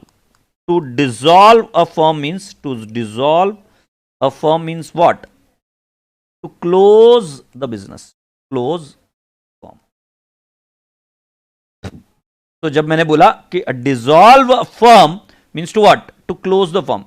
But in accounting what does it mean? In accounting, what does it mean? What does it mean? ठीक है, तो जरा ध्यान से सुनो। अगर आपको प्रोसेस ऑफ द अकाउंटिंग मालूम है, तो प्रोसेस ऑफ द अकाउंटिंग में पहला होता है, कैन आई नॉट से बुक कीपिंग। अभी आपको पहले शुरुआत से ही चलते, तो पहले होता है जर्नल, लेजर, ट्रायल बैलेंस, और ट्रायल बैलेंस के बाद में भी आपका एक बनता है पी एंड एल अकाउंट। ये फॉर ईच ईयर होता है, फॉर ईच ईयर ये अकाउंट होता है। पी एंड एल अकाउंट बोल सकते हो, ट्रेडिंग अकाउंट बोल सकते हो, और आपका और एक होता है बैलेंस शीट। एग्रीड। सो राजा बेटा जी अगर आप देखेंगे तो सालों साल जो चीज कैरी फॉरवर्ड हो रही है, वो चीज क्या कैरी फॉरवर्ड हो रही है, तो वो कैरी फॉरवर्ड हो रही है बैलेंस शीट, क्रेडिटर्स का बैलेंस वगैरह वगैरह कैरी फॉरवर्ड होती है। तो can I not say that कि आपको इधर क्लोज क्या करना है, आपको क्लोज करना है balance sheet. P and L account तो हर बार क्लोज हो ही जाता है ना। पी एंड एल अकाउंट कहां क्लोज होता है, P and L account close हो जाता है going into the capital account और going into the reserves and surplus. So P and L account भी क्लोज हो गया। तो जो फाइनेंशियल स्टेटमेंट्स है जिसकी बैलेंस शीट मौजूद है वो क्लोज करना है from accounting terms. I am not saying that कि लॉ के हिसाब से उसके और कंप्लायंसेस नहीं, यार बहुत सारे कंप्लायंसेस है, बट अकाउंटिंग के एंगल से एक अकाउंटेंट को क्या करना पड़ता है बुक्स क्लोज करने के बारे में, तो हम वो चीज डिस्कस कर रहे हैं। तो राजा बेटा जी ये सब चीजें अब हम करना शुरू करते हैं। यहां पर कहां पर गया मैं, जा चिमचिम, got it, go, here we go. एक काम करते, इसको थोड़ा सा चेंज कर देते।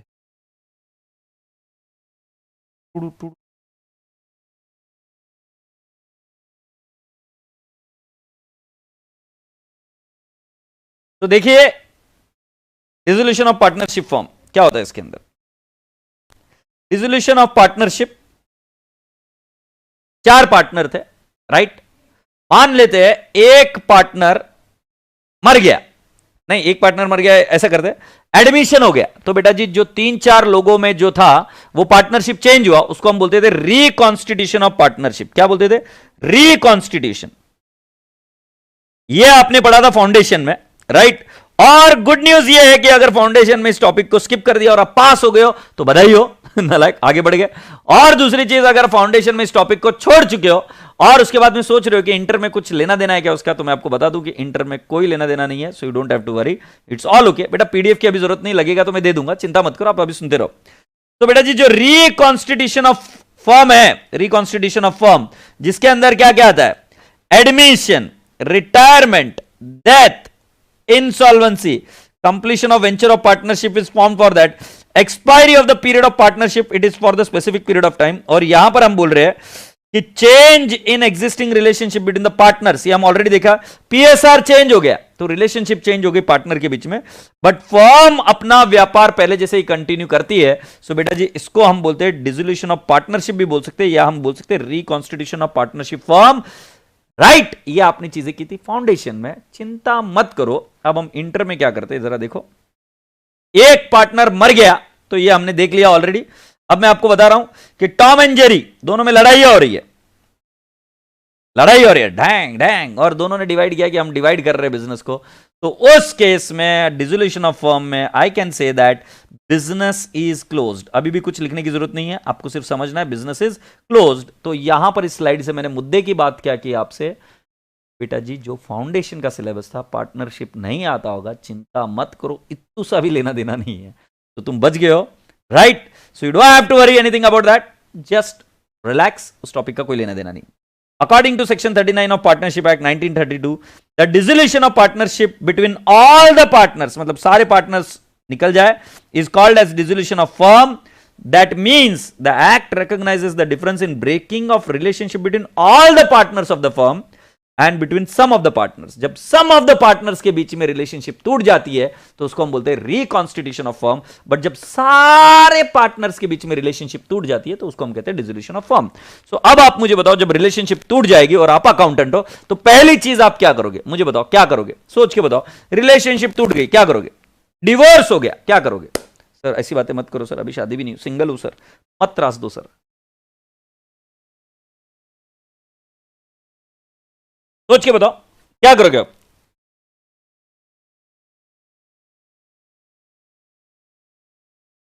Thank you so much Manish, right. जल्दी से मुझे बता दो, तुम बता रहे हो लाइबिलिटी पे करेंगे, वेरी गुड। बुक्स क्लोज करेंगे, बुक्स ऐसे क्लोज करेंगे कितने गधेड़े हो रहे, बुक्स क्लोज करेंगे, बहुत बढ़िया। ये तो बचपन से करते हैं तुम, बुक्स क्लोज, पढ़ाई के वक्त भी बुक्स क्लोज, मेरी बेटी भी करती है बुक्स क्लोज।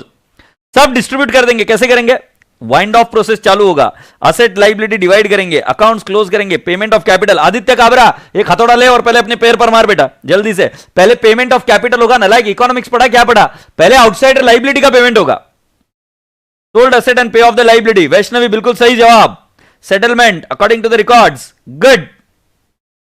असेट बेच देंगे, बहुत बढ़िया। तो राजा बेटा जी ये देखिए पहला काम मैं क्या करूंगा, सो बेटा जी first step prepare a balance sheet on the date of dissolution, क्योंकि मुझे नहीं पता कि कौन से तारीख को डिसोल्यूशन होगा।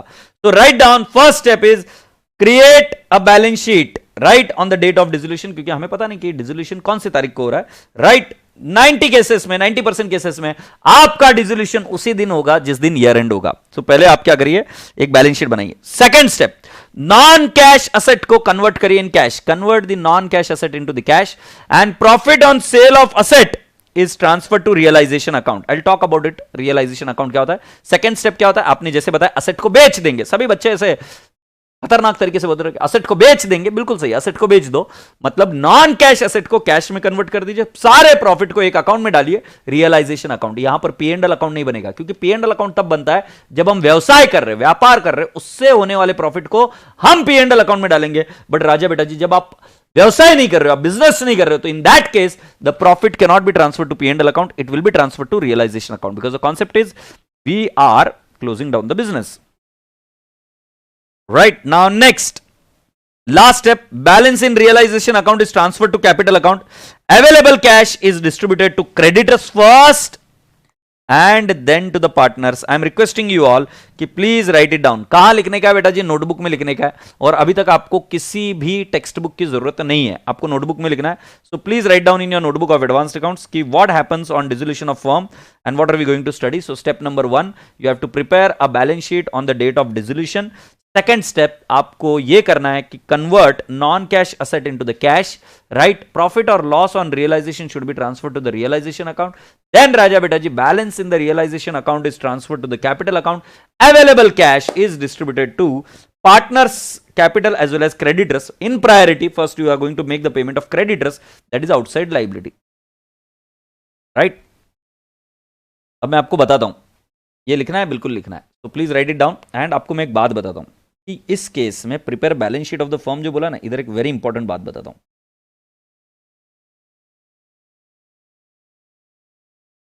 और वो वेरी इंपॉर्टेंट बात क्या है कि जब मैं बोल रहा हूं कि prepare balance sheet of the firm, तुम्हें पता है कि कई बार डिसोल्यूशन का रीजन होता है fraud between the partner. Between the partner मतलब ऐसा होता है कि कई सारे फ्रॉड्स कंडक्ट हो जाते हैं बिटवीन द पार्टनर्स। एक पार्टनर ने फ्रॉड कर दिया, तो उस समय जरूरी हो जाता है कि एग्जामिनर आपको बताएगा कि इस आदमी ने ये फ्रॉड किया है, ऐसी ऐसी चीजें की है, राइट। तो उस फ्रॉड को पहले आपको इंप्लीमेंट करना है बैलेंस शीट में। जैसे कैश चुरा कर भाग गया, तो कैश को कम करना पड़ेगा और उसके ड्राइंग्स में दिखाना पड़ेगा। या एक इन्वेस्टमेंट को उसने बेच दिया, हम सोच रहे कि हमारे पास इन्वेस्टमेंट है, बट उसने तिजोरी की चाबी उसके पास थी, नलायको तिजोरी की चाबी से उसने तिजोरी खोली, वो इन्वेस्टमेंट निकाला, पेपर्स निकाले और उसको बेच दिया। तो बेटा जी ध्यान रहे, ऐसे सिनारियो में जब वो इन्वेस्टमेंट को बेच चुका है, उस केस में आपको उसकी एंट्री करनी पड़ेगी। तो इससे आपको समझ में आ रहा है कि पहले आपको बैलेंस शीट बनानी। Fraud between the partner, give effect first in balance sheet, first in balance sheet, okay. तो आपको क्या करना है, पहला इफेक्ट देना है बैलेंस शीट में। फिर सेकंड स्टेप क्या करना है, non cash assets are converted into cash, right. मतलब उसके बाद में जितनी भी नॉन कैश असेट होगी, जैसे plant and machinery, building, investment, right, debtors, जितनी भी ये इन्वेस्टमेंट्स की एसेट्स है, उनको आप क्या करोगे बेटा जी, कन्वर्ट कर दोगे कैश में। जो कैश में नहीं कन्वर्ट होती उसके बारे में बताऊंगा। और फिर प्रॉफिट एंड लॉस ट्रांसफर करेंगे रियलाइजेशन अकाउंट को, रियलाइजेशन का बैलेंस ट्रांसफर होगा कैपिटल को, और कैपिटल से आप क्या करेंगे राजा बेटा जी, जो कैश अवेलेबल है वो किसको दे देंगे, पार्टनर्स कैपिटल को दे देंगे, ठीक है। तो मैं इधर समझाने की कोशिश करता हूं, ये मैंने कुछ इस तरीके से फ्लो बनाया। तो ये देखो, तो एबीसी एसोसिएट और उसके पार्टनर्स है ऑफ एबीसी एसोसिएट, दोनों बुड्ढे लग रहे, right. Form gets into the dissolution, तो फर्स्ट स्टेप हम क्या करेंगे, बैलेंस शीट बनाएंगे, बिल्कुल सही। और बैलेंस शीट बनाने के बाद में close the books of accounts of the firm. How we are going to prepare realisation account and find out the profit और लॉस ऑन डिसोल्यूशन, तो मैं आपको बताता हूं कैसे। तो जरा देखो, flow of accounts of dissolution, अब कोई नहीं लिख रहा है, सब लोग ध्यान से सुनेंगे। ऐसी 3-4 चीजें आपके पास होगी। पहला वाला होगा बैलेंस शीट, राइट। सो मैं आपके सामने बैलेंस शीट बना देता हूं। ये बैलेंस शीट है। तो ऐसी असेट्स होंगी, कैपिटल होगा, रिजर्व्स एंड सरप्लस होगा और लाइबिलिटीज। तो स्टेप नंबर 1 में इधर साइड में चुप ना लगा, ऐसे नहीं दिखाते। Empty the balance sheet, empty the balance sheet. Empty the balance sheet क्यों? क्योंकि मैंने आपको बताया था डिसोल्यूशन में हमें क्या करना होता है, हमें फर्म को बंद करना है, मतलब बैलेंस शीट को बंद करना है। तो empty the balance sheet, balance sheet में पहला बात करेंगे टोटल असेट्स को। सो टोटल असेट्स में एक होती है कैश, राइट। सो कैश जाएगा या बैंक बैलेंस जाएगा, कैश या बैंक अकाउंट में। एक होता है plant and machinery, right, land, building, etcetera etcetera, ये सब चीजें रवाना होगी रियलाइजेशन अकाउंट में। और मेरे खरबूजे बच्चों, एक कभी कभी रहता है डेफर्ड एक्सपेंडिचर, ये होना तो नहीं चाहिए अभी, बट कभी कभी डाल देते हैं डेफर्ड रेवेन्यू एक्सपेंडिचर।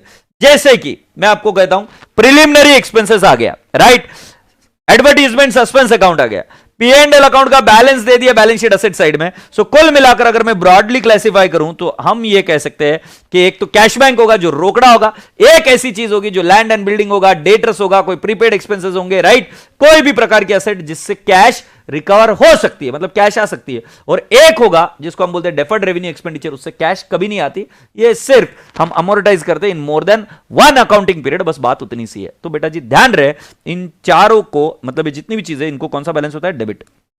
कैश को आप ट्रांसफर करेंगे टू बैंक के पास, बैंक के पास to balance brought down, opening balance लिख देंगे इधर, एग्रीड। जितनी भी एसेट्स है ये ट्रांसफर होगी रियलाइजेशन अकाउंट के डेबिट साइड में, to, I will write down, land and building, to plant and machinery, agreed. क्योंकि बेटा जी हम रियलाइजेशन का मतलब क्या, कि हम इसको बेचेंगे और बेचकर कैश लेके आएंगे। सो बेटा जी जितनी भी आपकी एसेट्स है, इन सभी एसेट्स को मैं डाल दूंगा रियलाइजेशन अकाउंट के डेबिट साइड में। आशा करता हूं कि आपको ये बात समझ में आई। और जो डेफर्ड रेवेन्यू एक्सपेंडिचर है ये एक्चुअली लॉस है and it belongs to what, partners. So बेटा जी पार्टनर्स कैपिटल के डेबिट साइड में हम लिखेंगे टू डेफर्ड एक्सपेंडिचर, एग्रीड। ध्यान रहे जितनी भी एसेट्स है वो सारी की सारी पार्टनर्स कैपिटल के डेबिट साइड में, कैश के डेबिट साइड में या रियलाइजेशन अकाउंट के डेबिट साइड में जाएगी। तो इसकी एंट्री एकदम सिंपल है। असेट को कौन सा बैलेंस होता है, डेबिट बैलेंस होता है। आई रिपीट, असेट को कौन सा बैलेंस होता है, डेबिट बैलेंस। अब इसको खाली करना है तो क्या करेंगे, क्रेडिट, और हमारी एंट्री हो जाएगी, देखो, realisation account debit to individual assets, realisation account debit to individual assets. ये आगे वापस आएगा, अभी बस मैं आपको बार बार याद दिला रहा हूं ताकि एंट्री जितनी परफेक्ट उतना फटाफट आपका हाथ चलेगा। तो बेटा जी असेट्स को खाली करना है तो मतलब इसको डेबिट बैलेंस है, इसको खाली करेंगे मतलब इसको क्या करेंगे, क्रेडिट। और राजा बेटा जी हमारी एंट्री एकदम सिंपल है, हम कहेंगे realisation account debit to asset account, agreed, right. इसको इरेज कर देता हूं। सो अगर आप देख रहे हो तो बैंक के डेबिट साइड में और रियलाइजेशन अकाउंट के क्रेडिट साइड में आ जाएगी टोटल असेट्स, एग्रीड। रियलाइजेशन के क्रेडिट साइड में आ जाएगी टोटल असेट्स। एक काम करना पड़ेगा इसके लिए, मुझे इस साइज वापस चेंज करनी पड़ेगी ताकि आपको अच्छे से दिखे।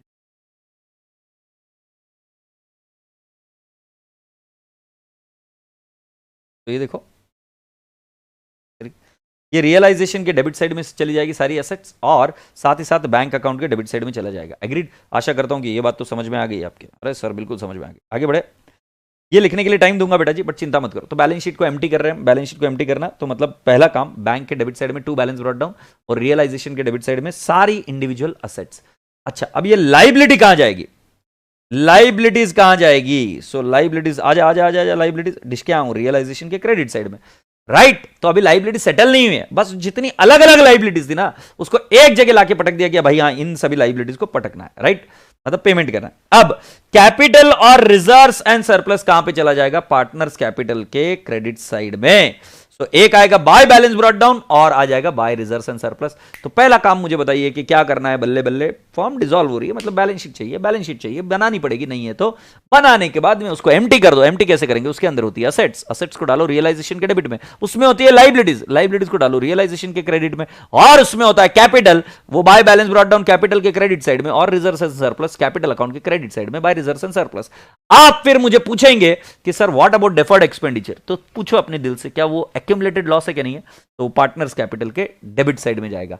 कोई भी deferred revenue expenditure partners capital के डेबिट साइड में जाएगा, एग्रीड। सो इसका मतलब बैलेंस शीट हो गई खाली। अब मुझे बताओ क्या होगा, तुम्हारे पास जितनी भी नॉन कैश एसेट है उन नॉन कैश एसेट को हमने इधर रखा है, ये एसेट्स इधर रियलाइजेशन में आके बैठे दिए। इन एसेट्स को बोलना असेट्स मैं तुम्हें बेचने वाला हूं, एक एक करके बेचो, बात करो अकाउंट से, एक एक कर असेट्स को बेच दो तो आपको क्या मिलेगा, रोकड़ा कैश मिलेगा। बट बेटा जी अब मैं आपसे पूछता हूं क्या मेरे पास प्लांट एंड मशीनरी अकाउंट है क्या available, Do you have land account available with me? I don't have these accounts. I have already transferred it to where? Realization account. So बेटा जी अब जब मैं प्लांट एंड मशीनरी को बेचूंगा so मेरी entry क्या आएगी? Cash oblique bank to P&M, cash oblique bank to land. Agreed. अब मेरा नेक्स्ट रसगुल्ला बच्चा ये क्वेश्चन पूछता है, तो सर क्या फिर प्रॉफिट तुरंत बुक कर दूं? सर इस पर जो प्रॉफिट हुआ बुक वैल्यू के साथ कंपेयर कर मेरी सुंदर टीचर सर बचपन में सिखाती थी, बेटा जो प्रॉफिट हुआ ना उसको बुक करो. मैं बोलूंगा नहीं करने का. क्यों? जरा देखो, रियलाइजेशन को अगर ध्यान से देखोगे तो ये अकाउंट मेरा फेवरेट है. इसके डेबिट साइड में टू लैंड एंड बिल्डिंग लिखेंगे आप, 100 रुपीज, ये है बुक वैल्यू प्रभु. और जब इस लैंड एंड बिल्डिंग को तुम बेच दोगे, कितने में बेचा? 100 की चीज बेच दी 150 रुपीज में. सो कैन आई नॉट से, इधर तो टू लैंड एंड बिल्डिंग लिखा, इधर बेचा. Bye cash oblique bank account I will write down 150. सो बेटा जी आपको प्रॉफिट अलग से रिकॉर्ड करने की जरूरत नहीं है, प्रॉफिट इज ऑलरेडी रिकॉर्डेड. आप देखो ना, ये जब मैं इधर 150 लिख रहा हूं तो आप खुद देखो ना कि प्रॉफिट ऑटोमेटिकली रिकॉर्ड हो गया. कितने का प्रॉफिट रिकॉर्ड हो गया? 50 का. क्योंकि बेटा जी P&L अकाउंट में भी तो आप ऐसे ही करते थे. जब आप गुड्स परचेस करते हो ट्रेडिंग अकाउंट में, तो ट्रेडिंग में परचेसेस लिख देते हो, क्रेडिट में सेल लिख देते हो, प्रॉफिट जीपी अपने आप आ जाता है. को अलग से रिकॉर्ड नहीं करते हो हर बार की सेल हुआ, कितना प्रॉफिट हुआ, नहीं करते. वैसे रियलाइजेशन अकाउंट में सारी एसेट्स को इधर लेकर आ गए हम, और इसके अंदर जो भी एसेट से बुक वैल्यू पर डालेंगे, बट सेल करेंगे तब कौन सी वैल्यू पर करेंगे? सेल वैल्यू या मार्केट वैल्यू पर. तो मैं आपसे अगर क्वेश्चन पूछूं, बैलेंस शीट कौन सी वैल्यू पर एम्प्टी होती है? जल्दी से मुझे सोच के बताइए.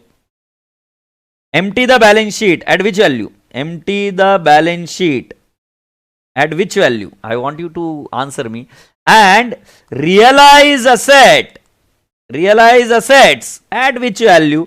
आई want you to give me the answer. So बेटा जी ध्यान रखना कि हम कभी भी बैलेंस शीट को एम्प्टी करेंगे एट बुक वैल्यू. गलती मत करना, बैलेंस शीट कभी भी एम्प्टी होगी एट बुक वैल्यू. बट जब रियलाइज करेंगे एसेट्स को, कौन सी वैल्यू पर रियलाइज करेंगे? रियलाइज करेंगे तब कौन सी वैल्यू पर? मतलब सेल करेंगे तो भारती गर्ग ने बोला कि पहला वाले का आंसर बुक वैल्यू, दूसरे वाले का सेल वैल्यू, या हम कहेंगे market value, fair value, right, या सेल वैल्यू भी बोल सकते हो. जो आपको सही लगे वो बता दो. एनआरवी भी बोल सकते हो, सही है. तो जितने में आप रियलाइज करेंगे उतनी बुक वैल्यू में. तो अब मैं आपसे पूछता हूं कि अब असेट बेची, आपको बोलेगा लैंड एंड बिल्डिंग बेचा, तो उसके अंदर प्रॉफिट नहीं दिखाना है, वो ऑटोमेटिकली दिखेगा, और एंट्री होगी cash oblique bank account debit to realisation account. Asset realised, asset realise bank account के डेबिट साइड में और रियलाइजेशन अकाउंट के क्रेडिट साइड में. बैंक अकाउंट के डेबिट साइड में और रियलाइजेशन अकाउंट के क्रेडिट साइड में. बैंक अकाउंट के डेबिट साइड में एंड रियलाइजेशन अकाउंट के क्रेडिट साइड में. एग्रीड? नेक्स्ट, और बैंक अकाउंट के डेबिट साइड में पैसा आया और रियलाइजेशन के क्रेडिट साइड में हम लिखेंगे सेल वैल्यू. ये आया बुक वैल्यू पर, लाइबिलिटी भी आई बुक वैल्यू पर. अब हम क्या करेंगे? लाइबिलिटी को करेंगे सेटल, तो बैंक से जाएगा पैसा. सो बेटा जी बैंक से जाएगा पैसा तो हम बैंक के क्रेडिट साइड में लिख देंगे, और रियलाइजेशन के डेबिट साइड में ये जो लाइबिलिटीज पेड हुई ये भी हुई सेल वैल्यू पर या सेटलमेंट वैल्यू पर, और साथ ही साथ बैंक के आ जाएगा कौन से साइड में? क्रेडिट साइड में. आशा करता हूं कि ये बात समझ में आई. अब मुझे बताओ, जब आप बुक वैल्यू पर ये सारी चीजें डालते हो तो बेटा जी आपको प्रॉफिट या लॉस आएगा कि नहीं आएगा? याद करो, ये जो प्रॉफिट या लॉस आएगा, ये प्रॉफिट और लॉस हम कहां ट्रांसफर कर देंगे? पार्टनर्स कैपिटल को. ये जो प्रॉफिट और लॉस है ये कहां ट्रांसफर कर देंगे? पार्टनर्स कैपिटल को. So here you see I will be transferring the profit on realisation to partners capital credit side. अगर लॉस हुआ तो डेबिट साइड. अब मुझे बताओ, बैलेंस शीट क्लोज हो गई है, रियलाइजेशन क्लोज हो गया, अब मेरे पास दो ही अकाउंट है, एक है पार्टनर्स कैपिटल और एक है बैंक अकाउंट. तो मुझे बताओ अब क्या करेंगे? अब बेटा जी जो बचा हुआ कैश है वो किसको दे देंगे? पार्टनर्स कैपिटल को दे देंगे. पहले लाइबिलिटी का सेटल करेंगे, फिर पार्टनर्स कैपिटल को दे देंगे, और ये अकाउंट भी हो जाएगा क्लोज. तो ये देखो, ये बैलेंसिंग फिगर पार्टनर्स कैपिटल का हमने पेमेंट कर दिया बैंक से, बात खत्म हो गई.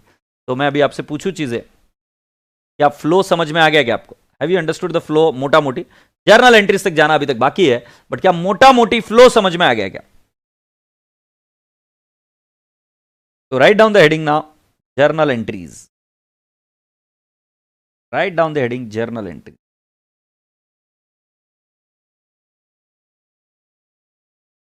Right. I would not like to scare you, but I would like to just tell you that ये सारी एंट्रीज आपको अमाल्गमेशन में भी काम आएगी.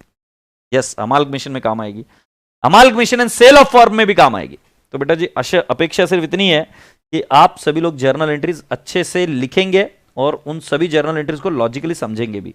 ऐसा नहीं है कि बस रट्टाबाजी चालू होगी, रट्टाबाजी बिल्कुल करनी नहीं है। तो you have to just focus on the journal entries very properly. Here we go.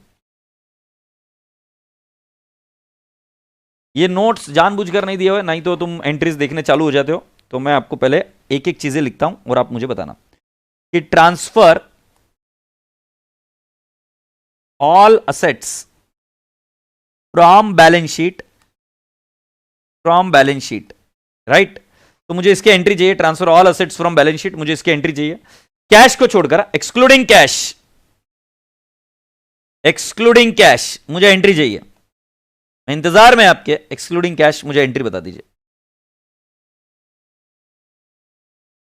Realisation to individual assets which value, बिना शर्म के अगर रिपीट करने के लिए बोलूं तो करो। Realisation account debit to individual assets, क्योंकि मुझे पता है कि यहीं पर मिस्टेक करता है। सो मुझे बताओ इंडिविजुअल असेट्स कौन सी वैल्यू पर, realisation account debit to individual assets which value, be very quick, book value. तो ये लिख दीजिए बीवी पर करने का है। बीवी समझते हो ना आप? यस सर, बिल्कुल समझते हैं, जल्दी समझते हैं, उसके लिए चल रहा है सर सारा काम। Now next, transfer all liabilities from balance sheet, agreed. So बेटा जी इसके एंट्री दे दीजिए मुझे, एंड एट विच वैल्यूज, बिल्कुल सही जवाब, liabilities account debit book value पर to realisation account, liabilities account debit to realization account at which value, book value. Now next, you will transfer the accumulated reserves and surplus. Transfer entry, give me the entry, transfer reserves and surplus to partners capital account. I want you all to give me the entry. Transfer reserves and surplus to partners capital account. Give me the entry. Reserves and surplus to partners capital account. In case profit, in case of loss उल्टा entry होगा, बराबर ना? Loss के case में उल्टा entry. सो मैं आपको बता देता हूं, reserves and surplus to partners capital account, in which ratio, partners capital account हम बोल रहे हैं, in which ratio, in old PSR, जानबूझ के ओल्ड पीएसआर लिख रहा हूं क्योंकि आपको आगे की भी तैयारी कर रहा हूं। कुल मिलाकर इन पीएसआर करना है, पीएसआर कैलकुलेट करने की जरूरत नहीं होगी, बट आपको रिजर्व्स एंड सरप्लस ट्रांसफर करना होगा partners A B C D जो कुछ भी है, in PSR. Now next, this in case of profit ना, in case of profit, in case of loss, in case of profits और accumulated profits, this is the entry. In case of loss please let me know the entry, in case of loss please let me know the entry. In case of loss, I would make an entry. Partners capital. Hey, Vanshika Soni माकड़ डालू क्या इधर से भाला? Realisation to reserve क्या बोल रही है गधेड़ी? Partners capital to reserves and surplus. That is to say, I will say accumulated loss.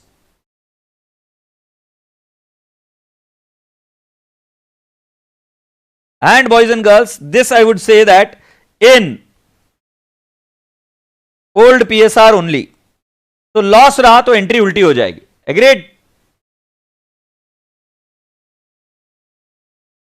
Partners capital to reserves and surplus. वंशी का झूठी, हर बार गलती से लिख दिया, और मेरे ओल्ड स्टूडेंट्स रहते गड़बड़ कर देना, मेरे को ऐसा गुस्सा आता है ना, क्या बताऊं तेरे को। बोले कि फर्स्ट डे क्या सर, क्या चिल्लाते हो, सबके सामने चिल्ला दिए, और क्या तेरा नाम देखते ही गुस्सा आ गया। नेक्स्ट, मतलब गुस्सा आ गया मतलब आई डेफिनेटली यू नो बहुत अच्छा बच्चा है मेरा तू, बट गलती क्यों करता है माकड़। सुनो अभी अगली बात, realisation of assets, realisation of assets. मैं आपसे पूछता हूं, क्या आपके बुक में असेट्स का अकाउंट ओपन है क्या? डू यू हैव असेट्स का अकाउंट ओपन है क्या? बताओ मुझे जल्दी से।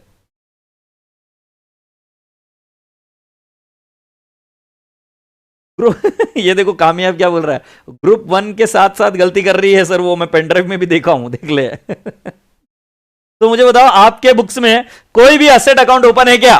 नहीं है, असेट सारे क्लोज हो चुके हैं, right? So I can not say that cash oblique bank to asset, I will simply have to write down cash oblique bank account debit to, I shall say realization account. कौन सी value मेरे भाई साहब? Cash oblique bank account debit to realisation account, please let me know the amount, which value, और साथ साथ में fifth वाला भी लिख रहा हूं, कौन सी value? Cash oblique bank to realization, but which value? And I am saying assets, ओहो, sale value, market value, NRV, जो भी बोलो बोल दो, एमवी मार्केट वैल्यू लिख देता हूं। Assets taken over by partner, assets taken over by partner, एकदम लॉजिकल है। Assets taken over by the partner, so आप देख रहे हो जहां पर कैश आ रही है वहां पर कैश की जगह पे हम डायरेक्टली लिख देंगे बेटा जी partners capital to realisation account. I repeat, partners capital to realisation account, partners capital account debit to realisation account. At which value shall I mention it friends?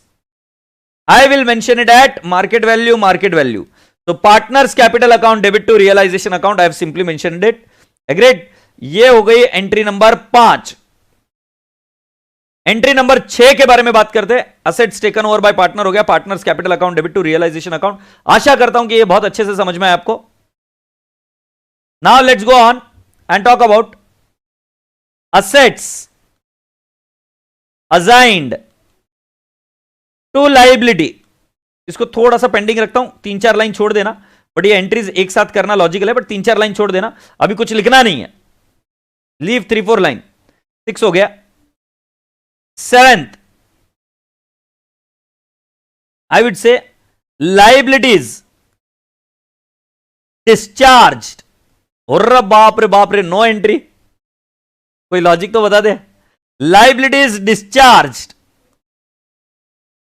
बताओ, लाइबिलिटीज डिस्चार्ज एंट्री क्या आएगी? तो liability account तो open है नहीं, तो मुझे entry करनी पड़ेगी realisation account debit, realisation account debit to cash account, realisation account debit to cash account. Very good. Liabilities taken over by the partners, liabilities taken over by partner, taken over by partner. तो हमारी entry आएगी realisation account debit, बोलो बोलो, realisation account debit to partners capital account. बेटा जी आशा करता हूं कि एंट्रीज आपने यहां तक लिख कर ली है। Liabilities account debit to partners capital account. Now suppose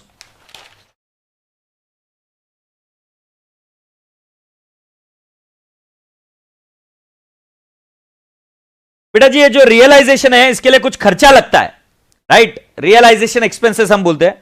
तो रियलाइजेशन एक्सपेंसेस इनकर्ड, इसकी एंट्री क्या आएगी? रियलाइजेशन एक्सपेंसेस इनकर्ड,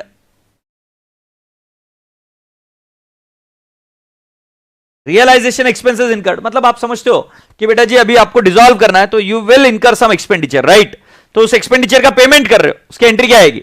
सो उसकी एंट्री एकदम सिंपल है बेटा जी, realization account debit to cash oblique bank account. ध्यान रहे, you are not going to touch P&L account, क्योंकि P&L अकाउंट मौजूद नहीं है, आपके पास एक ही अकाउंट मौजूद है जिसका नाम है realisation account. Realisation to cash, realisation account debit to cash account. बेटा जी अगर नहीं लिखी एंट्री तो पहले आप ये लिखो, entries to cash oblique bank. बोला तो था तुमको लिखने की journal entries to cash oblique bank account. जल्दी से क्विकली ये कंप्लीट करो, और मैं बोल रहा हूं 3-4 लाइन छोड़ो, तब भी तुम नहीं बोल रहे हो, जल्दी से करो, या स्क्रीनशॉट लो जैसे भी आपको सही लगे, या फोटो लो, जल्दी से quick. Realisation account debit to individual assets, transfer of all liabilities की एंट्री आएगी liabilities to realisation account, liabilities to realisation account, transfer of reserves and surplus to partners capital account. So the entry would be reserves and surplus to partners capital account and partners capital account debit to reserves and surplus.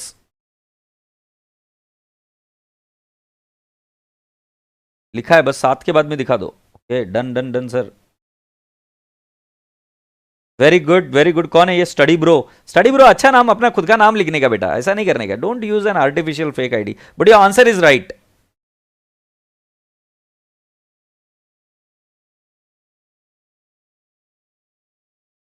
Liabilities discharge done done done क्या? अरे सभी बच्चे बोल रहे done done. चलो realisation expenses incurred,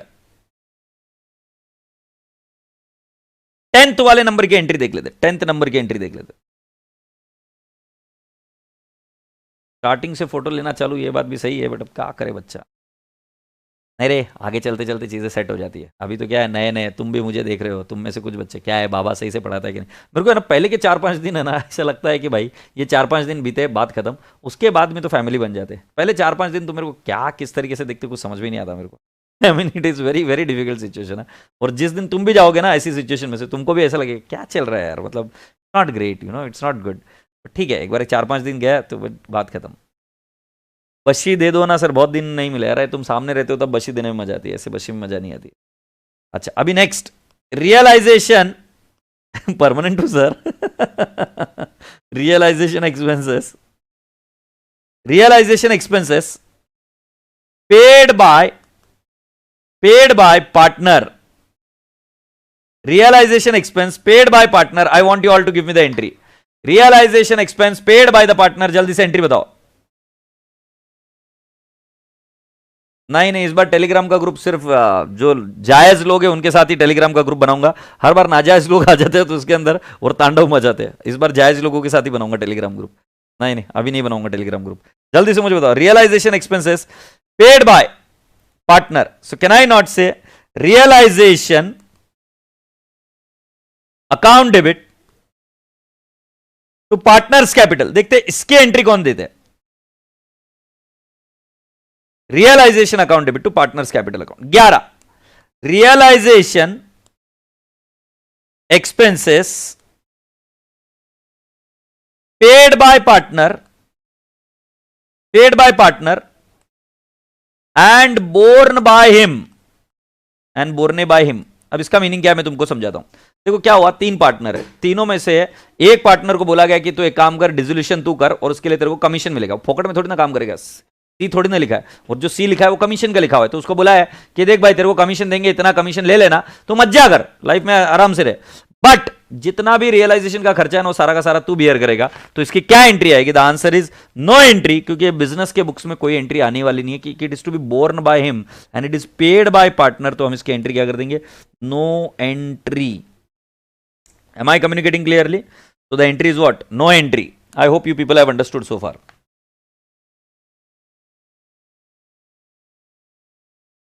Now let's see 12th. Realization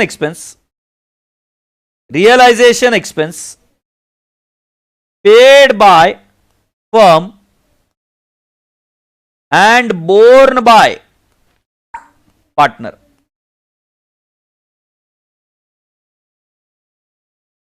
इसी एक गधेड़ा यार बिल्लिया का।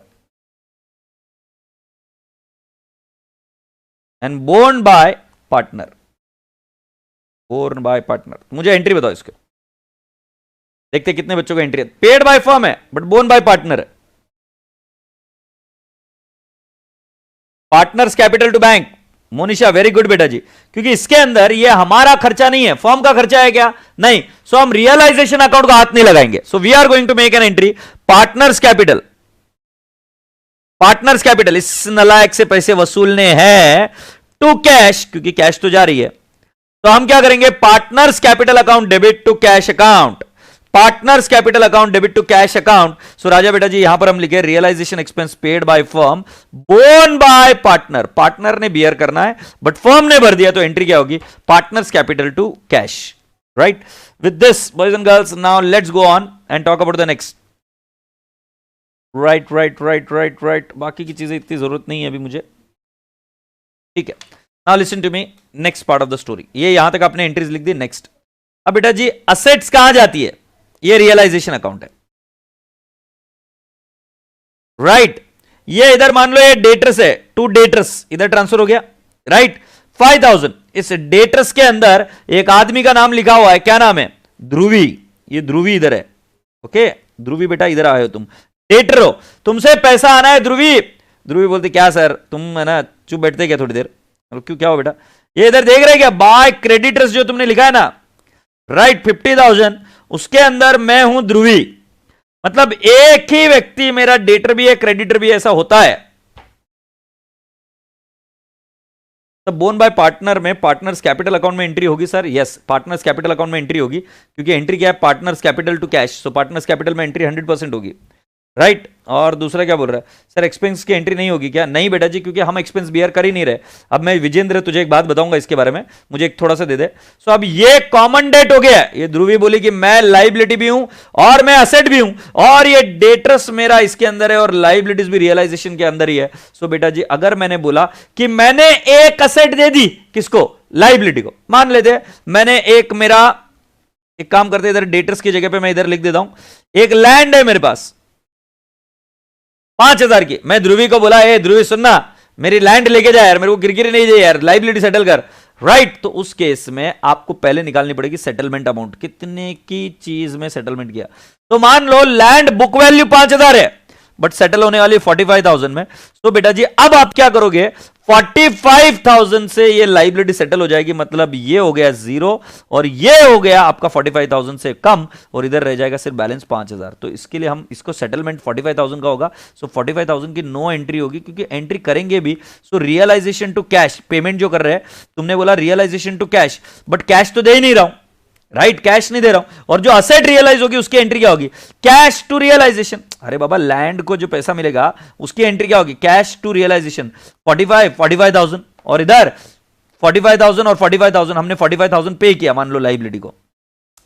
अरे बाबा क्रेडिटर्स को, ध्रुवी मैडम को मैंने 45,000 पे किया, और जो असेट से रियलाइज होने वाला है वो भी मेरे को 45,000 रियलाइज हुआ। अब मैं आपसे पूछता हूं कैश डेबिट में भी कैश क्रेडिट में भी ये दोनों टन, क्या हो गया, कैश डेबिट और कैश क्रेडिट दोनों गॉट कैंसल्ड, सो हमारी एंट्री हो गई रियलाइजेशन टू रियलाइजेशन ओनली ना भाई।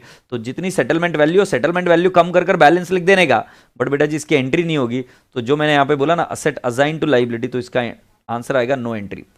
मैं इसको और एक बार दोबारा समझाता हूं।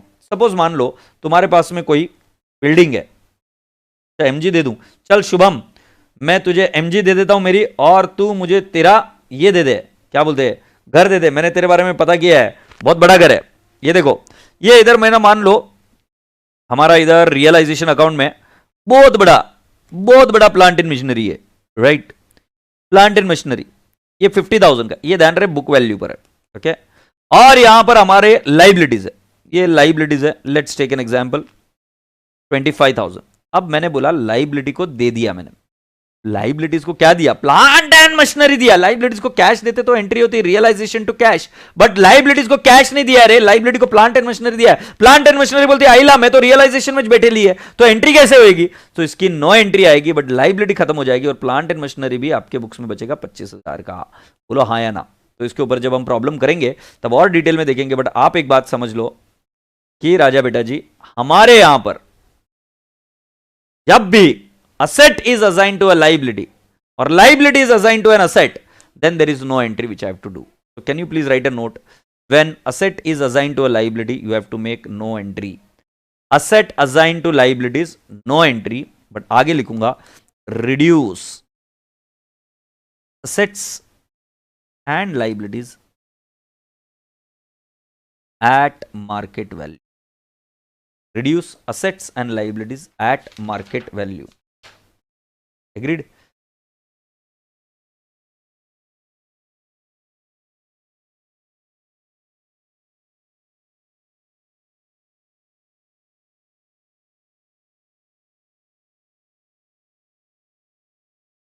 Are you all ready?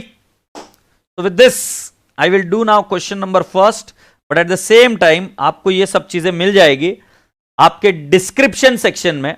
Description section में मुझे लगता है कि आपको लिंक मिल जाएगी, जरा एक बार जाके देखिए डिस्क्रिप्शन सेक्शन में लिंक है क्या। डिस्क्रिप्शन सेक्शन में अगर आप जाके देखेंगे तो आपको वहां से नोट्स मिल जाएंगे, आप वहां से नोट्स ले लीजिए, कोई दिक्कत नहीं है। और उसके बाद में हम करेंगे question number 1। We are there on page number रसगुल्ले 15, पेज नंबर 15, राइट। तो अभी आप क्वेश्चन यहां से देख सकते हो, कोई दिक्कत नहीं है। P Q and R Our partners sharing profits and the losses adds to 2:2:1. Their balance sheet as on 31st March 2009 is as follows. Okay. So now they have given capital PQR, reserve fund, creditors, plant and machinery, furniture, stock, sundry, debtors and cash. They decided to dissolve the business. The following are the amounts realized. P&M, fixture, stock, sundry, debtors. So बेटा जी हम plant and machinery के यहां पर लिख देंगे. इसका value दिया हुआ है 1,02,000. दूसरे वाले का वैल्यू दिया है फिक्चर्स का 18,000. ये मार्केट वैल्यू है. स्टॉक का वैल्यू दिया हुआ है 84,000. डेटर्स का दिया हुआ है 44,400. सर कैश का नहीं दिया हुआ है क्योंकि cash is already in realise format, so there is nothing to worry. Next, creditors allowed a discount of 5%. तो बेटा जी क्रेडिटर्स का 48,000 माइनस 5% करिए मार्केट वैल्यू. क्रेडिटर्स कितने हैं? 48,000 minus 5%, it will become 45,600. And realization expenses amounted to 1,500. Realization expenses amounted to 1,500. इसके entry बता दो मुझे एक बार. Realization expenses amounted to 1,500.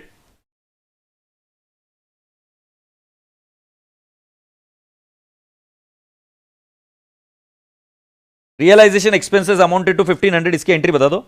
There was an unrecorded assets of 6,000 which was taken over by Q at rupees 4,800. very very important adjustment, highlight करके रख दो. चाहिए तो रिमार्क कॉलम में भी यही लिख दो. रियलाइजेशन टू कैश, बिल्कुल सही. तो मैंने एंट्री लिख दी, realization account debit to cash. Agreed, wonderful. A bill for 4,200 due for GST had come into the notice during the course of realization and this was also to be paid. So इस line को भी highlight करके रखो और इसके अंदर लिख दो कि एडजस्टमेंट में हम क्या क्या डील करने वाले. ये इस तरीके से लिखते हैं, एडजस्टमेंट में हम क्या क्या डील करने वाले. Unrecorded assets realized, unrecorded asset taken over by partner,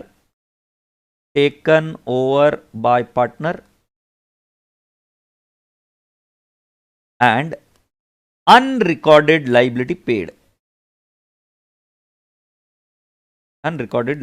paid. This is what we are going to see. Okay? इसको बेटा जी मैं क्वेश्चन के साथ में समझाऊंगा, डोंट वरी. ये चीज हमको यहां पर देखनी है. यही चीज मेरे हिसाब से आपके रिमार्क कॉलम में भी चली जानी चाहिए. अब उसमें से रिवाइज कौन सा करना है ये हम बाद में लिखेंगे, राइट, नॉट इमीडिएटली. तो boys and girls, let's come down along with me. लिखिए in the books of P Q and are.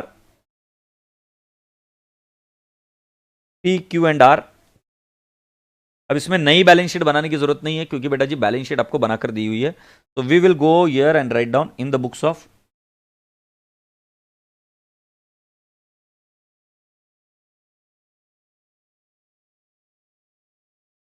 PQR.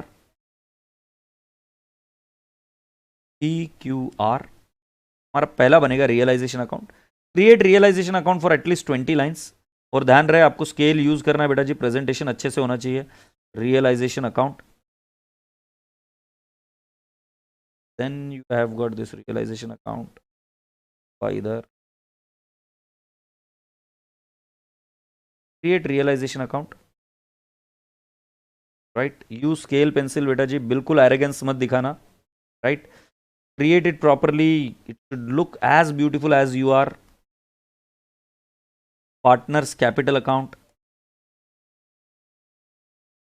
Advance accounts की यही एक खास बात है कि बेटा जी सिलेबस तुरंत शुरू हो जाता है क्योंकि बच्चा एडवांस अकाउंट्स तक आते आते मैच्योर हो जाता है कि बेटा पढ़ाई नहीं करूंगा तो लास्ट में आगे चलकर है ना बैंड बजने वाली. तो पार्टनर्स कैपिटल अकाउंट, तब इससे जो मैच्योरिटी इंपार्ट होती है ना ग्रुप 2 करते वक्त, नेक्स्ट लेवल होती है. PQR. आप याद करो ग्रुप 1 में जब हम पढ़ा करते थे तो इतना फास्ट कहाँ पे रिकवर करते थे. एडवांस अकाउंट्स में बच्चा खटाखट रेडी रहता है कि हाँ भाई सर कराओ जल्दी जल्दी. Let's wind it up. PQR, right. Partners capital account for around 10 to 12 lines.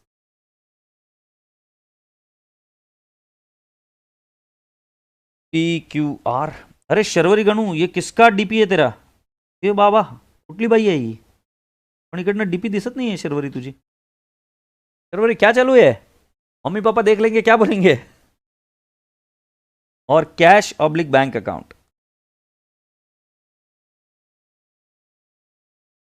हाँ उस समय मस्ती के मूड में थे तो फिर डर जाते हैं ना. खतरनाक डर लगता है ना, माँ बाप को बोल भी नहीं सकते।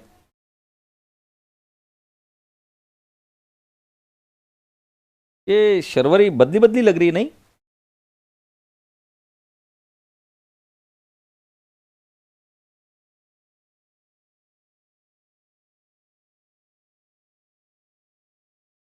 शर्वरी आंसर नहीं कर रही, हर बार फास्ट करने वाली।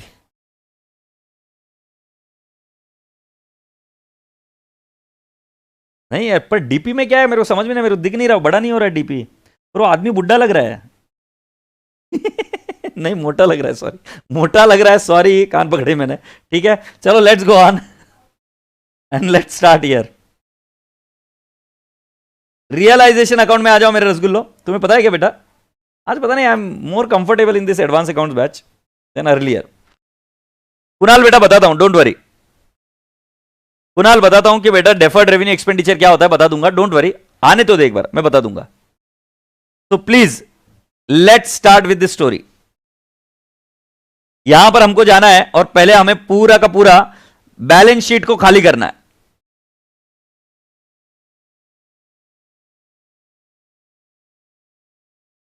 कोई नहीं, Sharvari, penny and Hofstadter are not known very much. वाह बेटा, तुझे बहुत पता है।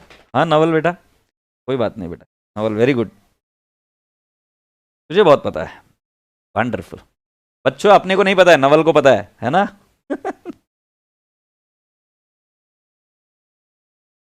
चलो देखते हैं इधर। To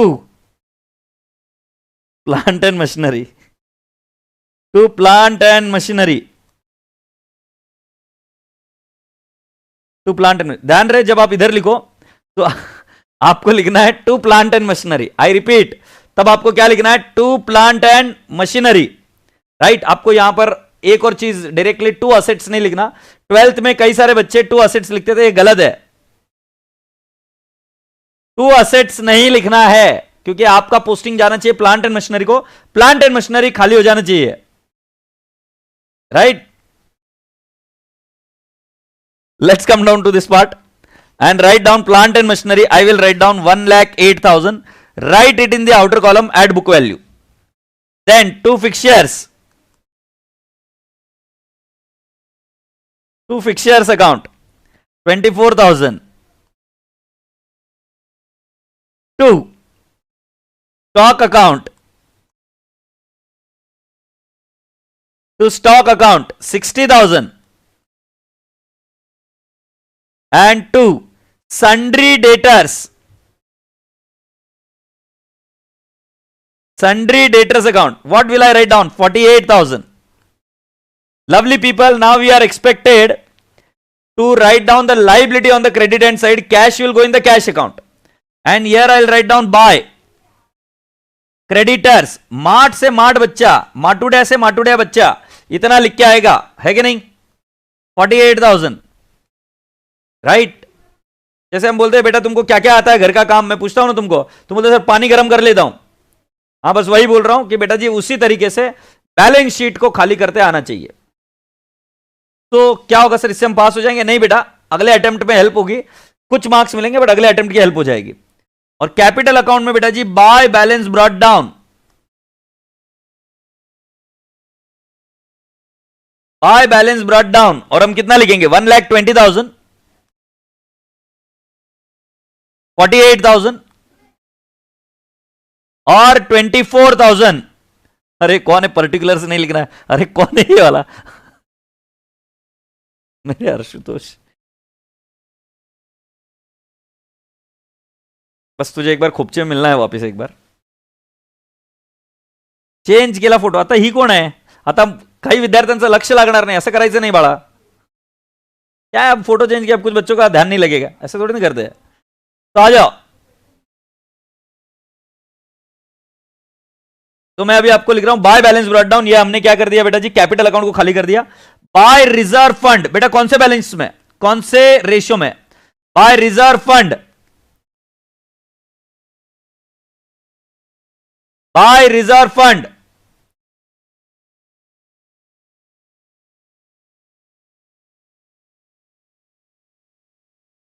old PSR, that's right, 2:2:1, तो 2:2:1. सो बेटा जी रिजर्व फंड कितना है? 60,000 डिवाइड बाय 5 इंटू 2 कितना आएगा? 24,000 and 12,000. That's absolutely correct. Let's move on. बेटा जी एक और अकाउंट बाकी है, कैश अकाउंट. कैश को ट्रांसफर कर देंगे to balance brought down. And I will write down 60,000. ये हो गया बुक वैल्यू पर धमाल कंप्लीट. 2:2:1. कितने खाली बैठे हैं लोग, बाप रे बाप.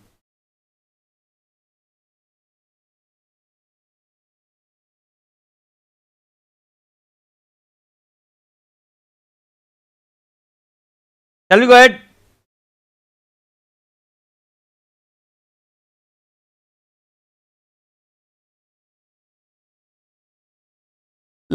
Let's go on. They decided to dissolve the business. The following are the amounts realized. बेटा जी प्लांट एंड मशीनरी का अमाउंट जो रियलाइज्ड हुआ, एंट्री एक बार लिख दो. मुझे पता है तुम्हें आती है, बट एक बार एंट्री लिख दो ना प्लीज. अब यहां से रियलाइजेशन चालू होगा. सो बेटा जी मैं यहां पर लिखूंगा by cash oblique bank account. ध्यान रहे मेरी एंट्री होगी cash oblique bank to realisation. तो इधर कोई भी बच्चा नहीं लिखेगा बाय प्लांट एंड मशीनरी, क्योंकि पोस्टिंग प्लांट एंड मशीनरी में नहीं जा रहा है. जब आप बैलेंस शीट खाली करते हो तब जरूर लिखोगे टू प्लांट एंड मशीनरी, क्योंकि posting plant and machinery account को जा रही है. बट जब असेट्स रियलाइज होंगे, लाइबिलिटीज का पेमेंट करेंगे, तब आप नहीं लिखेंगे क्या बाय असेट्स का नाम, आप डायरेक्टली लिखेंगे बाय कैश ऑब्लिक बैंक और इधर लिखेंगे plant and machinery. Plant and machinery. I will write down. If you want to write it in the inner column, you can write down in the inner column. Generally, module inner column में लिखती है plant and machinery.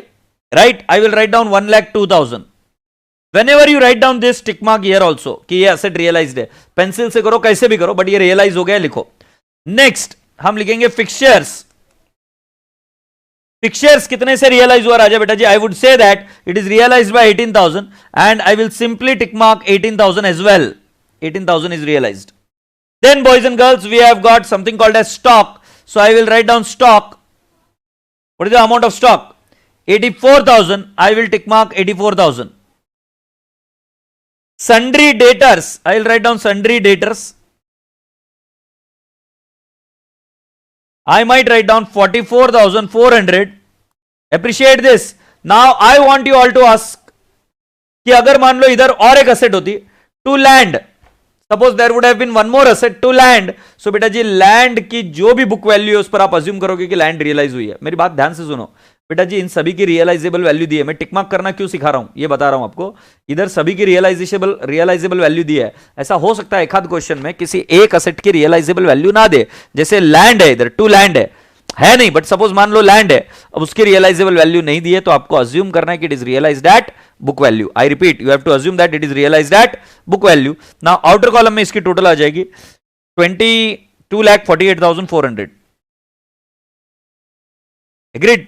अब बेटा जी पैसा आ गया है तो इसका second effect cash oblique bank में दे देते हैं. सो हम यहां पर लिखेंगे to realisation account. To realisation account. How much will I write down? 2,48,400. 2,48,400. Perfect. Now boys and girls and boys, what we are going to do? We are going to settle the liabilities. We are going to settle the liabilities and I am going to write down to cash oblique bank account. क्योंकि liabilities को settle करने की entry क्या है? I will say realization account debit to realization account debit to creditors account. Sorry, realization to cash oblique bank account. Creditors नहीं लिख सकते, यही तो बताना था. तो हमें ऐसे लिखना पड़ेगा to creditors. Right to cash oblique bank के अंडरलाइन कर टू ना लिखते हुए क्रेडिटर्स लिखना है. And how much will I write down? Creditors allowed a discount of 5% बताया. सो बेटा जी 48,000 माइनस 5%. My answer is 45,600. मैंने लिख दिया 45,600. 45,600 is what I have written down 45,600. Now what will I do is I will come down to the cash oblique bank account and over here I'll write down by realization account. cash oblique bank के credit side में it is payment, and I will write down simply 45,600. I will write down by realization account 45,600.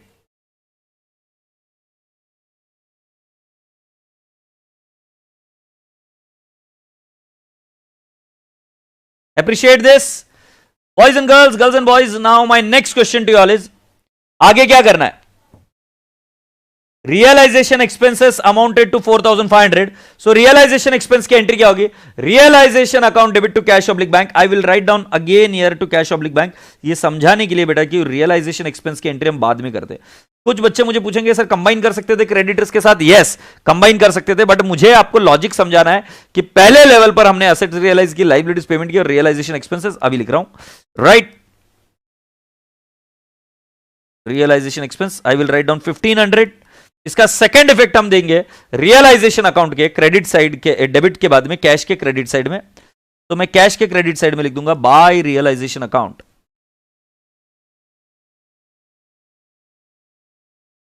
I have to mention down 1,500. I hope you people have understood so far. Now, boys and girls, let's go to the next step. There was an unrecorded assets of 6,000 which was taken over by Q at 4,800. मैं भी आपको एक बात बताता हूं, ये unrecorded Q है, क्या हमें उसको रिकॉर्ड करना है क्या? फॉर एग्जाम्पल अनरिकॉर्डेड है, जरा ध्यान से सुनो, अनरिकॉर्डेड है, राइट? अनरिकॉर्डेड मतलब बुक्स में नहीं है. अब मैं इसको रिकॉर्ड करूंगा, suppose for whatever reason I am going to record it. So record कर उसको बुक्स में लाऊंगा. तो बुक्स में आने के बाद में इसको वापस एम्प्टी करूंगा, और एम्प्टी करने के बाद में इसको वापस रियलाइज करूंगा. सो राजा बेटा जी, क्या आप समझ रहे हो कि मैं इसको रिकॉर्ड कर फिर एम्प्टी करूं? उससे अच्छा डायरेक्टली हम क्या करेंगे, हम इसकी डायरेक्टली रियलाइजेशन की एंट्री करेंगे, क्योंकि डायरेक्टली अल्टीमेट इफेक्ट चला जाएगा रियलाइजेशन अकाउंट में. तो बेटा जी रिकॉर्डिंग की एंट्री नहीं करनी है, क्योंकि हमारा अल्टीमेट मकसद क्या है कि हमें हमारी बुक्स क्लोज करनी है. तो बेटा जी अनरिकॉर्डेड असेट्स जो है व्हेन इट इज रियलाइज्ड, वैसे आपने जर्नल एंट्री में भी लिखा है अनरिकॉर्डेड असेट रियलाइज्ड, मैं आपको ऊपर भी बताता हूं अनरिकॉर्डेड असेट रियलाइज्ड. तो आप एंट्री क्या करोगे? Cash oblique bank to realisation account, क्योंकि मेरे बुक्स में तो असेट है नहीं, बट मुझे क्या मिल रहा है? कैश मिल रही है मेरे बुक्स में, और ये मेरा फायदा है. अगर आप इसको लॉजिकली भी देखोगे तो समझ में आएगा कि मेरे पास कोई असेट है, मैं उसको बेच रहा हूं, बट असेट मेरे बुक में नहीं है, बट मेरे को कैश जरूर मिल रहा है. सो मैं एंट्री कर दूंगा cash to realisation account, whatever is the RV, realisable value और मार्केट वैल्यू. या राजा बेटा जी हम ये बोल सकते हैं कैश नहीं मिल रहा है, पार्टनर लेके जा रहा है. कैश नहीं मिल रहा है, कौन लेके जा रहा है? पार्टनर्स लेके जा रहा है. तो हम क्या कर देंगे? Partners capital to realisation account. The answer is same. तो partners capital to realisation account, ये एंट्री आप अभी नहीं कर रहे हो, आप ऑलरेडी कर चुके हो. आपको I don't know if you have seen this clearly और not. Realization of assets in the bracket में करूंगा वेदर, ये वेदर कौन सा हो गया यार? ये वो वाला वेदर हो गया. अरे यार वो वेदर तो ये वाला वेदर हो गया, क्लाइमेट वाला. ये वेदर वाला कौन सा होता है? अरे यार ठीक है, वेदर रिकॉर्डेड और नॉट, पता नहीं ये कौन सा वेदर है यार. इंग्लिश इतनी, रिकॉर्डेड और नॉट रिकॉर्डेड. हाँ मैं बोला वेदर, ये वाला वेदर है, ठीक है. वेदर रिकॉर्डेड और वेदर नॉट रिकॉर्डेड, इसके अंदर ये एक्स्ट्रा आ गया, बट ठीक है, I rectified it. Similarly asset taken over by partner, whether recorded और not recorded.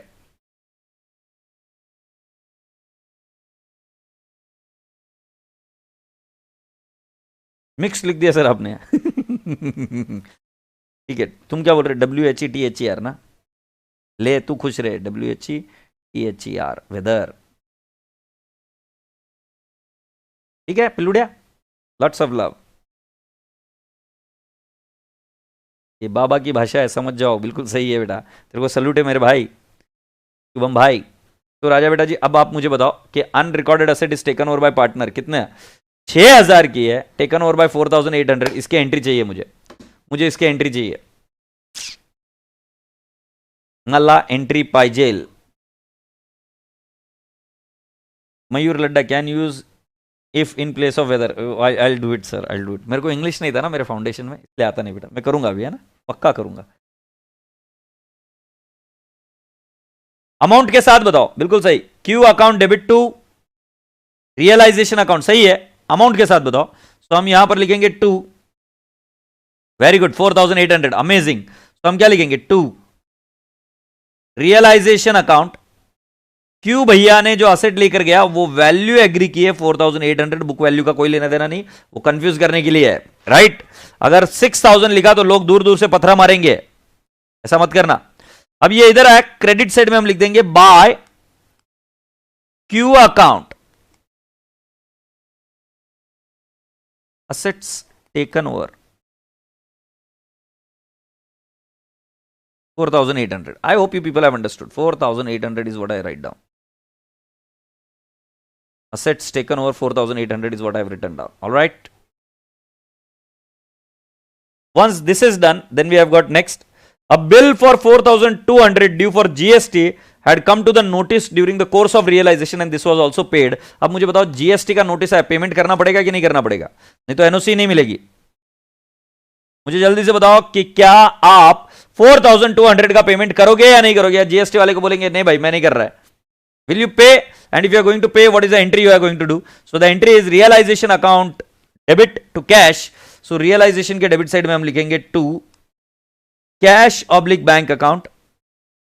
I will write down GST liability.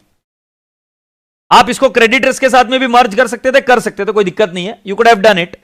कितने रुपए की नोटिस आई थी सांबा? 4200। सेकेंड इफेक्ट कहां चल जाएगा? कैश अकाउंट के क्रेडिट साइड में। आई रिपीट, कैश अकाउंट के क्रेडिट साइड में। By realisation account unrecorded liability 4200। ये क्या था? Assets realised. अब इसको बता देते कि कौन सी चीजें असेट्स रियलाइज्ड। ये किसके लिए था? रियलाइजेशन एक्सपेंसेस के लिए था। और ये किसके लिए था? This was for liabilities paid. ये ऐसे ही मैं बता रहा हूं आपको, नहीं तो हर जगह रियलाइजेशन देखोगे, उधर घर में जाके बाबा पागल हो जाएगा कि क्या करके गया बाबा, कुछ समझ में नहीं आ रहा है, right. I hope you people have understood so far. Seema Duggad Vinod के जैसे लिख रही है, सीए फाउंडेशन, वेरी गुड। क्या हो गया क्या राजा बेटा जी? सीमा दुग्गड़ बहुत बढ़िया बेटा। सीमा दुग्गड़ को बोलेंगे बाय बाय बेटा, सॉरी।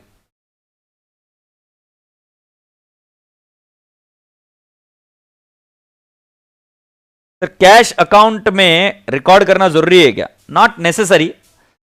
ब्रैकेट में प्रेजेंटेशन दे दो तो तुम्हारे लिए भी अच्छा रहता है घर में रिवाइज करने के लिए, और धीरे धीरे आदत भी हो जाएगी। नहीं, एग्जाम में कंपलसरी नहीं है, क्योंकि एंट्री से रिलेटेड ही नहीं है। अब मुझे एक बात बताओ, रियलाइजेशन का प्रॉफिट और लॉस निकाल के बताओ, प्रॉब्लम तो हो गई खत्म। रियलाइजेशन का प्रॉफिट और लॉस निकाल कर बताओ। 48,000 plus 2 48,400 plus 4,800 minus 1,08,000 minus 24,000 minus 60,000 minus 48,000 minus 45,600 minus 1,500 minus 4,200 2 partners capital account. 2 partners capital account. ये प्रॉफिट निकाला, ये आएगा पी क्यू आर, रेशियो आएगा 2/5 एंड 1/5। पी क्यू आर 2/5 और 1/5, तो 9,900 divide by 5 into 2 would be 3960 and 1980, 9,900।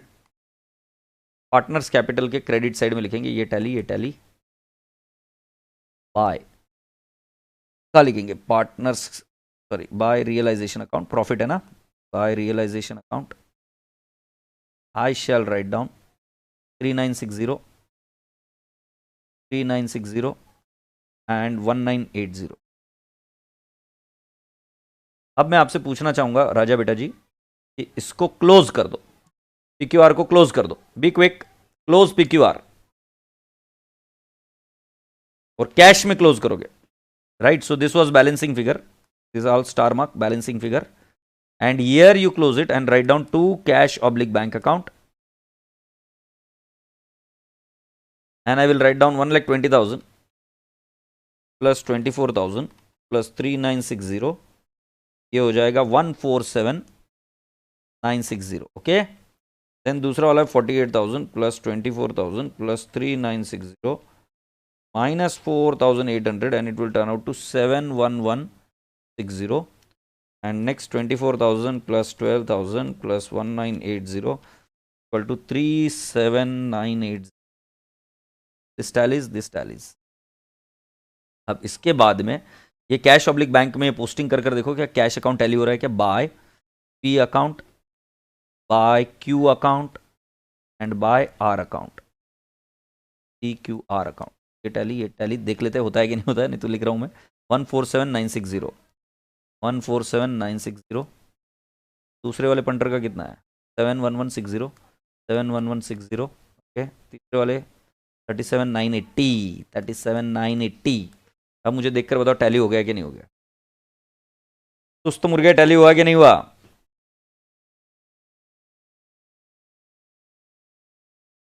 Thousand plus 2 lakh 8,004, 6 plus 50. Copy करने वाले बच्चों को है ना, मैं पहले बोलूँ काला बाबा पकड़ के लेके जाएगा. कॉपी किया रे किया, वो काला बाबा देख लेता है. और थोड़ा सा डर ना लाइक, थोड़ा सा बच्चे के जैसे बिहेव कर, काला बाबा से डरने का. आई धमपुड़िया टैली हो गया 3,08,400. ये तो टैली होना ही था, इजी प्रॉब्लम थी, ज्यादा खुश मत होना. राइट, 3,08,400 पर टैली हो गया.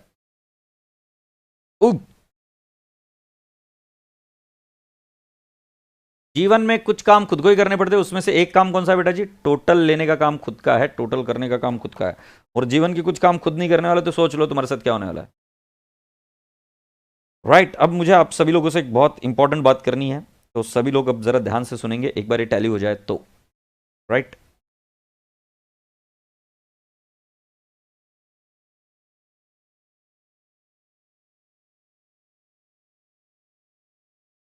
रेडी.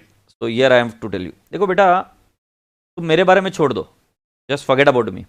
बट मैं आपको बता रहा हूं, आपके सारे के सारे सपने जुड़े हुए हैं आपके माता पिता के साथ, आपके परिवार के साथ. जो जो लोग रिलेशनशिप में हैं उन सभी के सपने जुड़े हुए हैं अपने बाकी के पार्टनर के साथ में वगैरह वगैरह. सपनों को टूटने मत देना. ये सब चीज़ें आप हासिल कर सकते हो वित्तीय और मेहनत. उसके लिए एक ही चीज़ चाहिए, मेहनत. आज आपको ना कैपिटल चाहिए ना कुछ चाहिए, मतलब आप बिजनेस नहीं कर रहे हो, आपको कैपिटल नहीं चाहिए, कुछ नहीं चाहिए, आपको सिर्फ देना है आपका टाइम और पढ़ाई करना है. मैं आपको वचन देता हूं बेटा जी, अगर ये 2.5 महीने अगर आपने अच्छे से शिद्दत से पढ़ाई कर ली तो उसके बाद में आपकी लाइफ वापस सेम नहीं रहने वाली. क्योंकि बेटा जी आप देखो, फाउंडेशन के बाद में इस लेवल तक आए हो आप, आपके अंदर मैच्योरिटी है, और आपने वो जो डिसीजन लिया है ना दोनों ग्रुप देना, इतने मुश्किल हालात में भी. मैं नहीं चाहता कि यार बेटा अभी आपके ऊपर कोई उंगली उठाकर कोई कि देख मैंने तो तेरे को पहले ही कहा था कि एक सिंगल दे. मैं नहीं चाहता कि आपके साथ हो. और आपने अगर ये कदम उठाया, आप इस लेवल तक आए हो, तो प्लीज लेक्चर 1 के अंदर ही आज अपन ने स्पीड से अपन आगे भी आ गए, और लेक्चर 1 में कोई डिस्टर्बेंस भी नहीं रहा, कोई बॉदरेशन भी नहीं, जैसे हमेशा होती है.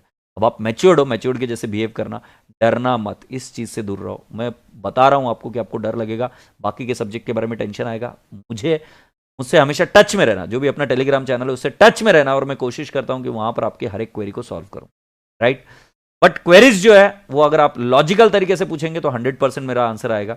बट अगर आप ये पूछेंगे कि सर इसको सॉल्व कर दे दो, अगर वो मैं नहीं करता, आपको पता है कि I will be able to explain the concept again, that is okay, but I can not solve a question for you.